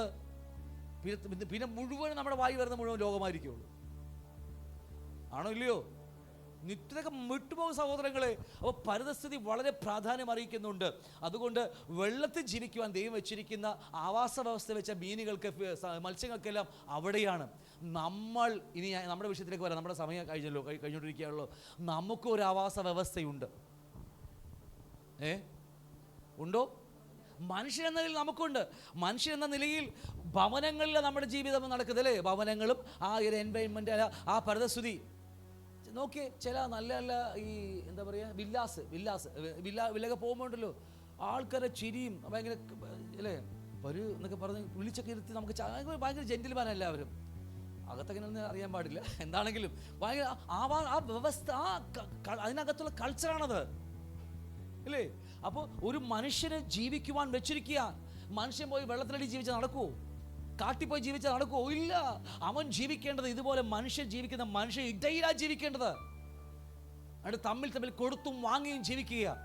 അതുപോലെ തന്നെയാണ് അകത്ത് വീണ്ടും ജനിച്ച പൊതുമനുഷ്യൻ, നിത്യതയ്ക്ക് വേണ്ടി ഒരുങ്ങുന്ന പൊതുമനുഷ്യൻ. അവന് ജീവിക്കുവാൻ ഒരാവാസ വ്യവസ്ഥ വെച്ചിട്ടുണ്ട്. അത് ദൈവരാജ്യമാണ്. അത് ഇങ്ങനെയാണ്, പിതാവും പുത്രനും പരിശുദ്ധാത്മാവുമായുള്ള കൂട്ടായ്മയിലേക്കാണ് എന്നെയും നിങ്ങളെ വിളിച്ചിരിക്കുന്നത്. അല്ലെങ്കിൽ പിതാവും പുത്രനോടുമുള്ള കൂട്ടായ്മയിലേക്ക്. നമ്മൾ അങ്ങനെ ബൈബിൾ വായിക്കുമ്പോൾ അങ്ങനെ വായിക്കാൻ പറ്റുന്നല്ലേ? ഞാൻ പറഞ്ഞ മനസ്സാവുന്നുണ്ട്. ആ പരിസ്ഥിതി, നമുക്കൊരു പരിസ്ഥിതി ഉണ്ടാവണം. അതുമാതിരി ദൈവരാജ്യത്തിനകത്ത് നാം എവിടെ ജനിച്ചത്? ദൈവരാജ്യത്തിനകത്ത്, ദൈവം രാജാവായി ഭരിക്കുന്നിടത്ത്. അതുകൊണ്ടാണ് നമ്മളെപ്പോഴും പറയുന്ന കാര്യമുണ്ട്. ലൂക്കോസിൽ പറയാറില്ലേ, ഒരു മനുഷ്യൻ, ഒരു കുലീനായ മനുഷ്യൻ രാജ്യത്വം പ്രാപിച്ച് മടങ്ങി വരാൻ വേണ്ടി ദൂരയാത്ര പോയി. അവൻ 10 ദാസന്മാരെ വിളിച്ചു, 10 പേർക്ക് 10 താലന്ത് കൊടുത്തു, അല്ലേ? അതിൽ ഒരുത്തൻ 5 കൊണ്ട്, അല്ലേ, ആ 10 നേടി, ഒരുത്തൻ 5 നേടി. ബാക്കി 8 പേരുണ്ട്. ഒരുത്തൻ കൊണ്ട് കുഴിച്ചിട്ടു. ബാക്കി 7 പേരുണ്ട്. 7 പേരെന്താ പറഞ്ഞത് എന്താണെന്നറിയാമോ? നീ ഞങ്ങൾക്ക് രാജാവായിരിക്കുന്നത് ഞങ്ങൾക്ക് സമ്മതമല്ല. അതാണ് യഥാർത്ഥമായി നമ്മുടെ എൻ്റെ നിങ്ങളുടെയും എൻവൈൻമെൻറ്റ് അല്ലെങ്കിൽ പരിസ്ഥിതി എന്ന് പറയുന്നത്. ദൈവം രാജാവായി എൻ്റെ ഹൃദയത്തിൽ വാസം ചെയ്യുന്നതാണ് എൻ്റെയും നിങ്ങളുടെയും പരിസ്ഥിതി എന്ന് പറയുന്നത്. അത് വിട്ട് ജീവിച്ചാൽ നമുക്ക് മരണമേ ഉള്ളൂ, അല്ലേ? ദൈവം രാജാവായി ജീവിക്കുന്നൊരു ജീവിതം. അതുകൊണ്ട് നമ്മൾ എപ്പോഴും പറയുന്നത് 80% വിശ്വാസികൾ, 80% ദൈവദാസന്മാർ നരകത്തിലേക്കെന്ന് പറയുന്നത്. വീണ്ടും ജനിക്കപ്പെട്ട 80% വിശ്വാസികൾ നരകത്തിലേക്കെന്ന് കർത്താവ് തിരുമാവഴി എഴുതി വെച്ചിരിക്കുന്നത്. ഇന്ന് ലോകത്തിൽ പ്രസംഗിക്കത്തില്ല ആരും. കാരണം ദൈവം കർത്താവ് രാജാവായി വാഴുവാനാ എന്നെ നിങ്ങൾ വിളിച്ചിരിക്കുന്നത്. ആ ആവാസ വ്യവസ്ഥയിലേക്കാണ് ദൈവ കർത്താവ് നമ്മളായിരിക്കും. അവിടെയാണ് നമ്മളായിരിക്കുന്നത്. അവിടെ തന്നെ ആയിരിക്കണം. സൺഡേ മാത്രം 2 മണിക്കൂർ അവിടെയും, ബാക്കി 6 ദിവസവും ഒന്നും മിണ്ടിയില്ല, അല്ലേ? അങ്ങനെയല്ല. 24 hours ഈ പറഞ്ഞ കൂട്ടായ്മയിലേക്കാണ് നമ്മൾ ദൈവം വിളിച്ചിരിക്കുന്നത്. ഈ കൂട്ടായ്മയിലേക്ക്, ആ പരിസ്ഥിതിയിലേക്ക്, ആ പരിസ്ഥിതിയിൽ മാത്രം ജീവിക്കാൻ വേണ്ടിയാ. ഒറ്റ കാര്യം, ഒറ്റ വാക്ക് പറഞ്ഞാൽ നമുക്ക് ഇങ്ങനെ പറഞ്ഞ് അവസാനിപ്പിക്കാം. കർത്താവ് നമ്മുടെ അകത്ത് വന്ന് രാജാവായി വാഴാം, അല്ലെങ്കിൽ പരിശുദ്ധാത്മാവിൻ്റെ സ്വരം കേട്ട് ജീവിക്കാൻ ഏൽപ്പിച്ചു കൊടുക്കുന്നതാണ് യഥാർത്ഥമായ നമ്മുടെ പരിസ്ഥിതി ആവാസ കേന്ദ്രം എന്നൊക്കെ പറയുന്നത്, അല്ലേ? മലയാളമാക്കൊക്കെ ശരിയെന്ന് തോന്നുന്നു ഞാൻ വിചാരിക്കുന്നത്. അങ്ങനെയല്ലേ? ഇതൊക്കെ ഇപ്പോൾ പഠിച്ച വാക്കുകളാണ്. ആവാസ എന്നൊക്കെ പറഞ്ഞ് നമുക്കൊന്നും ശീലമില്ലാത്ത ആൾക്കാരാണ്. അപ്പോൾ എന്തുമാകട്ടെ, ഇത്രയും പറഞ്ഞ് മനസ്സിലാക്കണമെന്ന് വിചാരിക്കുന്നു. അതുകൊണ്ട് പരിസ്ഥിതി നമ്മൾ തിരഞ്ഞെടുക്കുന്ന സഭ, എൻ്റെ അപ്പൻ അവിടെയായിരുന്നു പറഞ്ഞാൽ അങ്ങനെ പറഞ്ഞിട്ട് കാര്യമില്ല, അല്ലേ? നമ്മൾ തിരഞ്ഞെടുക്കേണ്ട സഭകൾ വളരെ പ്രാധാന്യമുണ്ട്, അല്ല? അവിടുത്തെ നമ്മൾ ഏത് അധികാരത്തിന് കീഴിലാണ് അല്ലെങ്കിൽ ഏത് സ്പിരിച്വൽ അതോറിറ്റി കീഴിലാണെന്നൊക്കെ നമ്മൾ വളരെ ശ്രദ്ധിച്ചിട്ട് വേണം നമ്മൾ ജീവിക്കുവാനായിട്ട്. ഇല്ലെങ്കിൽ നമ്മുടെ ആത്മീയ ജീവിതം പരാജയമായിരിക്കും സഹോദരങ്ങൾ. എത്രയോ ദൈവകുഞ്ഞുങ്ങൾ എനിക്കറിയാമെന്നറിയാമോ? അവർക്ക് ആഗ്രഹമുണ്ട്, പക്ഷേ അവർ ജീവിക്കുന്ന ആ പരിസ്ഥിതി വിട്ട് അവർക്ക് വരാൻ കഴിയുന്നില്ല. ഹല്ലേലൂയ. എന്നിട്ട് വാക്യങ്ങൾ വായിച്ചിട്ട് നമുക്ക് നിർത്താം. യോഹന്നാന്റെ ലേഖനം 1-ാം അധ്യായം 1 മുതൽ, അല്ലേ? ഒന്ന് വായിച്ച് ഞാൻ അവിടെ മുഴുവൻ എഴുതിയിരുന്നതാണ്.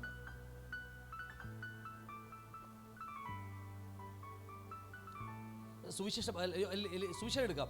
യോഹന്നാന്റെ സുവിശേഷ ഭാഗം 17-ാം അധ്യായം 21-ാം വാക്യം. 17-ാം അധ്യായം എന്ന് പറഞ്ഞാൽ യേശുവിൻ്റെ പ്രാർത്ഥനയെക്കുറിച്ച് പഠിപ്പിക്കുന്ന അധ്യായമാണ്. നീ എന്നെ അയച്ചിരിക്കുന്നു എന്ന് ലോകം വിശ്വസിപ്പാൻ അവർ എല്ലാവരും ഒന്നാകേണ്ടതിന്, പിതാവേ, നീ എന്നിലും ഞാൻ നിന്നിലും ആകുന്നത് പോലെ അവരും നമ്മിൽ ആകേണ്ടതിന് തന്നെ. ചെറിയ ഇതുകൊണ്ട് കണ്ണുപിടിക്കുന്നില്ല. അതുകൊണ്ട് നീ എന്നെ അയച്ചിരിക്കുന്നു എന്ന് ലോകം വിശ്വസിപ്പാൻ അവരെല്ലാവരും. എന്തുകൊണ്ടാണ് പലപ്പോഴും ലോകം നമ്മെ വിശ്വസിക്കാതിരിക്കുന്നത്, നമ്മുടെ വാക്കുകളെ വിശ്വസിക്കാതിരിക്കുന്നത്, നമ്മൾ പറയുന്ന സുവിശേഷം കേൾക്കാതിരിക്കുന്നത്? പലപ്പോഴും, അല്ലേ? നമ്മൾ എവിടെയാണെന്ന് നമുക്കറിയത്തില്ല. യേശു പറയുക, നീ എന്നെ അയച്ചിരിക്കുന്നു. ജനങ്ങളുടെ മുമ്പിൽ നമ്മളെ കർത്താവ് അയച്ചിരിക്കുന്നു, അല്ലെങ്കിൽ നമ്മൾ വീണ്ടും ജനിക്കപ്പെട്ടവരാണെന്നൊരു ബോധ്യം അവർക്ക് മനസ്സിലായാൽ ഇല്ല. അതില്ലാത്തത് കൊണ്ട് അവർ വിശ്വസിക്കാതിരിക്കുന്നത്. അവരുടെ മുമ്പിൽ നമ്മൾ ജീവിക്കുകയല്ലേ, ആണോ ഇല്ലയോ എന്ന് പറഞ്ഞാൽ മനസ്സിലാക്കാണെന്ന് വിചാരിക്കുന്നു. അപ്പോൾ നീ എന്നെ അയച്ചിരിക്കുന്നു എന്ന് ലോകം വിശ്വസിപ്പാൻ അവർ എല്ലാവരും ഒന്നാകേണ്ടതിനും, പിതാവേ, നീ എന്നിലും ഞാൻ നിന്നിലുമാകുന്നത് പോലെ അവരും നമ്മിൽ ആകേണ്ടതിന് തന്നെ.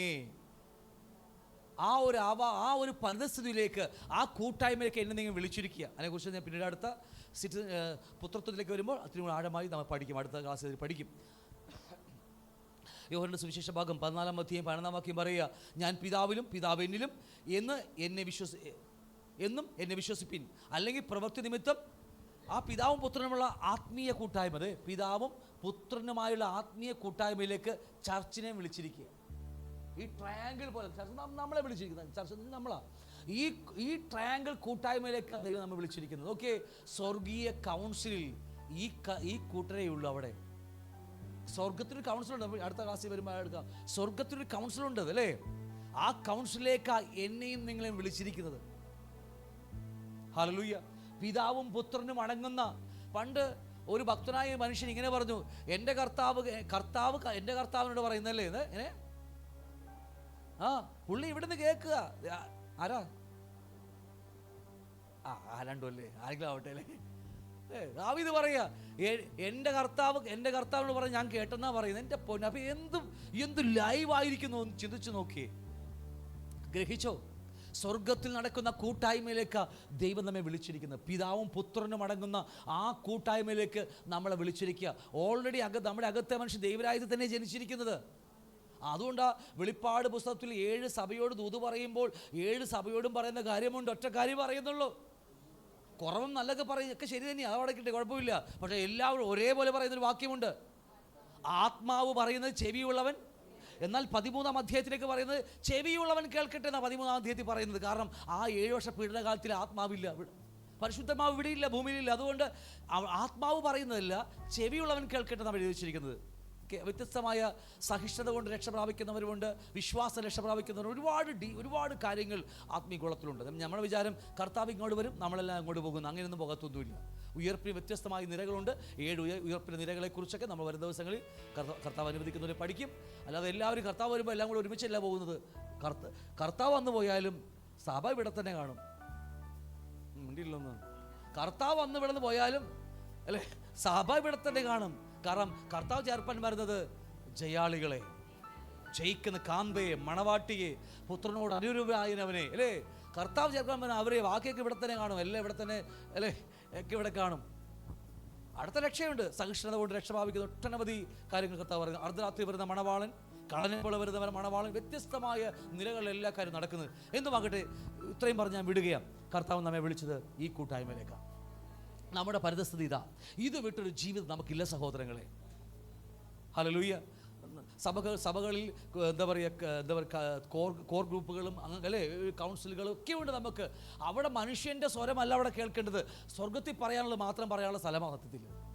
നമ്മുടെ അഭിപ്രായം, എൻ്റെ അഭിപ്രായം എന്ന് പറഞ്ഞാൽ ഞങ്ങൾ പലപ്പോഴും പറയും, ഞങ്ങളും കോറ് കൂടും. എൻ്റെ അഭിപ്രായം എന്ന് പറഞ്ഞാൽ പറയും, നമുക്ക് ഒന്നും വേണ്ടിയില്ലല്ലോ അല്ലേ.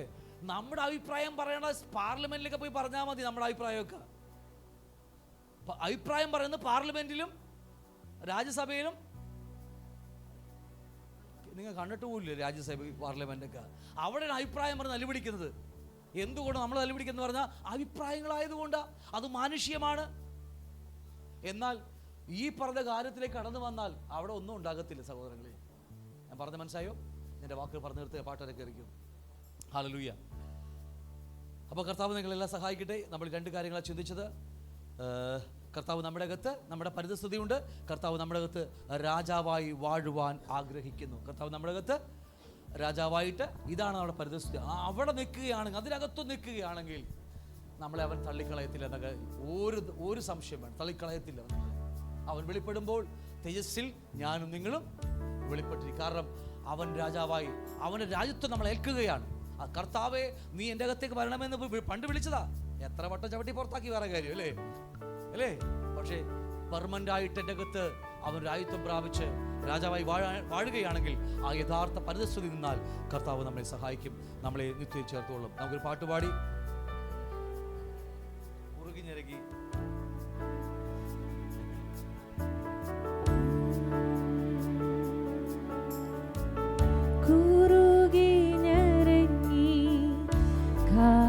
കാത്തിരിക്കും ഗുരുപ്രാവേ നിൻ ഇണവരാരായി കുറുകി ഞരങ്ങി കാത്തിരിക്കും ഗുരുപ്രാവേ നിൻ ഇണവരാരായി ആരും മരുവിൽ ഒരു തുണയില്ലെന്ന് ഒരുവും നീ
ഇടുക്കമീ പാതനെ കടന്നിടേണം. വിശ്വാസത്താൽ നാടും വീടും കൂടുള്ളോർ വെടിയും ഇടുക്കമീ പാതനെ കടന്നിടേണം. മടുത്തിടാതെ സ്ഥിരത വിടാതെ മടുത്തിടാതെ സ്ഥിരത വിടാതെ ഒടുക്കം വരെ നീ സഹിച്ചിടേണം. കുറുകി ഞരങ്ങി കാത്തിരിക്കും കുറുപ്രാവേ നിൻ ഇണവരാരാ. കുറുകി ഞരങ്ങി കാത്തിരിക്കും കുറുപ്രാവേ നിൻ ഇണവരാരാ. കരവാട്ടകളങ്കം മാലിന്യമന്യേ നിറുതേജസ്സോടെ മുൻ നിർത്തിടുവാൻ. വിശ്വാസത്താൽ വിളിച്ചു പറഞ്ഞേ, തേജസ്സോടെ ഒരു ദിവസം അവന്റെ മുമ്പിൽ നമ്മെ നിർത്തും സഹോദരങ്ങളെ. മാലിന്യമന്യേ നിറുതേജസ്സോടെ മുൻ നിർത്തിടുവാൻ. പാറയാം പ്രിയൻ നിനക്കായി പിളർന്നോ. പാറയാം പ്രിയൻ നിനക്കായി പിളർന്നോ. മറവിൽ നീങ്ങും പൂർണ്ണയാകാം കുറുകി അതെ, അവന്റെ മറവിലിരുന്ന് അവന്റെ പൂർണ്ണത പ്രാപിക്കുവാൻ ആ ചിറകിന്റെ കീഴിൽ ആ മുറിവിലിരുന്നു കൊണ്ട്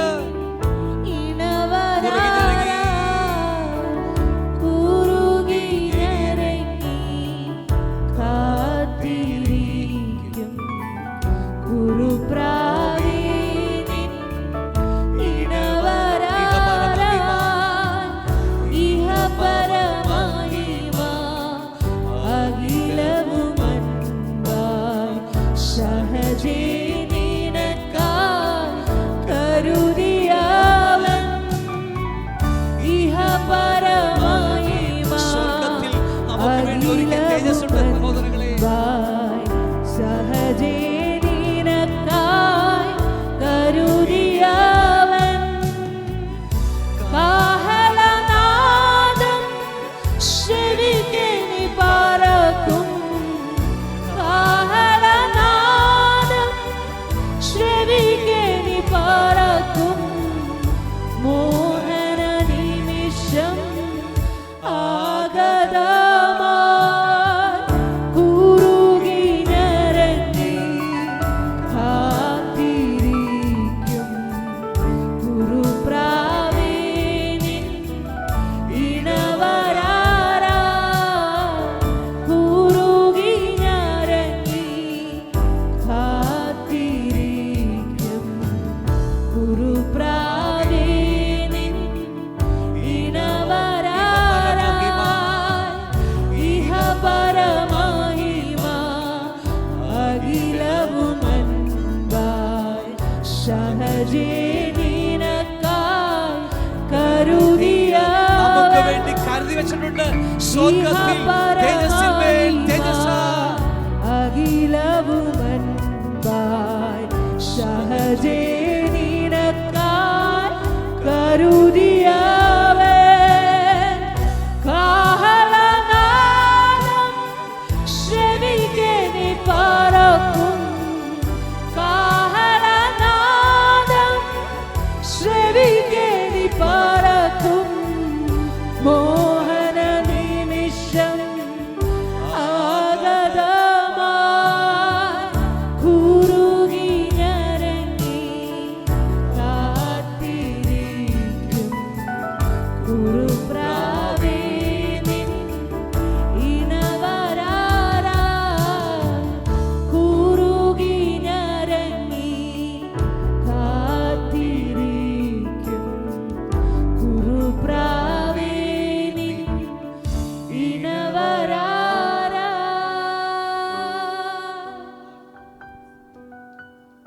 നമുക്ക് പ്രാർത്ഥനയ്ക്ക് തലവണക്കാം. പരിശുദ്ധനായ ദൈവമേ, സ്വർഗത്തിലെ നല്ല പിതാവേ, ഇന്ന് ദൈവദാസനോട് ഞങ്ങളോട് സംസാരിച്ച കൃപക്ക് നന്ദിയോട് ഞങ്ങൾ അങ്ങേ സ്തുതിക്കുന്ന കർത്താവേ. ആ ലോകസ്ഥാപനത്തിനു മുമ്പേ ഞങ്ങളെ കണ്ട് ഞങ്ങളുടെ പേർ ആ നിത്യതയിൽ ആ ജീവോത്സവത്തിൽ എഴുതി വെച്ച കൃപക്കായി നന്ദിയോട് ഞങ്ങൾ അങ്ങേ സ്തുതിക്കുന്നു കർത്താവേ. കർത്താവേ, അങ്ങയുടെ പൂർണ്ണ പ്രസാദന യോഗ്യമാണ് നടന്ന് ആത്മികമായ സകല ജ്ഞാനത്തിലും വിവേകത്തിലും അങ്ങയുടെ ഇഷ്ടത്തിന്റെ പരിജ്ഞാനം കൊണ്ട് നിറഞ്ഞു വരുവാൻ കർത്താവേ ഞങ്ങൾ കൃപ നൽകണമേ ഞങ്ങൾ പ്രാർത്ഥിക്കുന്നു കർത്താവേ. സകല സൽപ്രവൃത്തിയിലും ഫലം കായ്ച്ച് ദൈവത്തെക്കുറിച്ചുള്ള പരിജ്ഞാനത്തിൽ നിറയുവാൻ കൃപ നൽകണമെന്ന് പ്രാർത്ഥിക്കുന്നു കർത്താവേ. സകല സഹിഷ്ണുതയ്ക്കും ദീർഘക്ഷമയ്ക്കുമായി അങ്ങയുടെ മഹത്വത്തിന്റെ വല്ലഭത ധനം കൊണ്ട് നിറയുവാൻ അടിയങ്ങൾ ഓരോരുത്തരെയും സഹായിക്കണമേ. കൃപ നൽകണമെന്ന് പ്രാർത്ഥിക്കുന്നപ്പാ കർത്താവേ. അങ്ങയുടെ വരവിന് വേണ്ടി കാത്തിരിക്കുന്നവരായി തീരുവാൻ വിശുദ്ധരായി വിശ്വസ്തരായി ജീവിപ്പാൻ തക്കവണ്ണം ഞങ്ങളെ സഹായിക്കണമേ. കൃപ നൽകണമെന്ന് പ്രാർത്ഥിക്കുന്നു. പ്രാർത്ഥനയുടെ നന്ദി യേശു ക്രിസ്തുവിൻ നാമത്തിൽ തന്നെ ആമേൻ. നമുക്ക് ആശീർവാദം. പിതാവായ ദൈവത്തിന്റെ സ്നേഹവും പുത്രനായ യേശു ക്രിസ്തു കൃപയും വഴി നടന്ന പരിശുദ്ധാത്മാവിന്റെ സംസർഗവും കൂട്ടായ്മയും എന്നും എന്നേക്കും കർത്താവിന്റെ വലോരെ നമ്മളെല്ലാവരും ഉണ്ടായിരിക്കുമാറാകട്ടെ. കർത്താവായ യേശു ക്രിസ്തു ജയദൈവത്തിന് പാടാം. Hallelujah, hallelujah, hallelujah. കർത്താവായ യേശുവേ, വേഗം വരണമേ. ആമേൻ.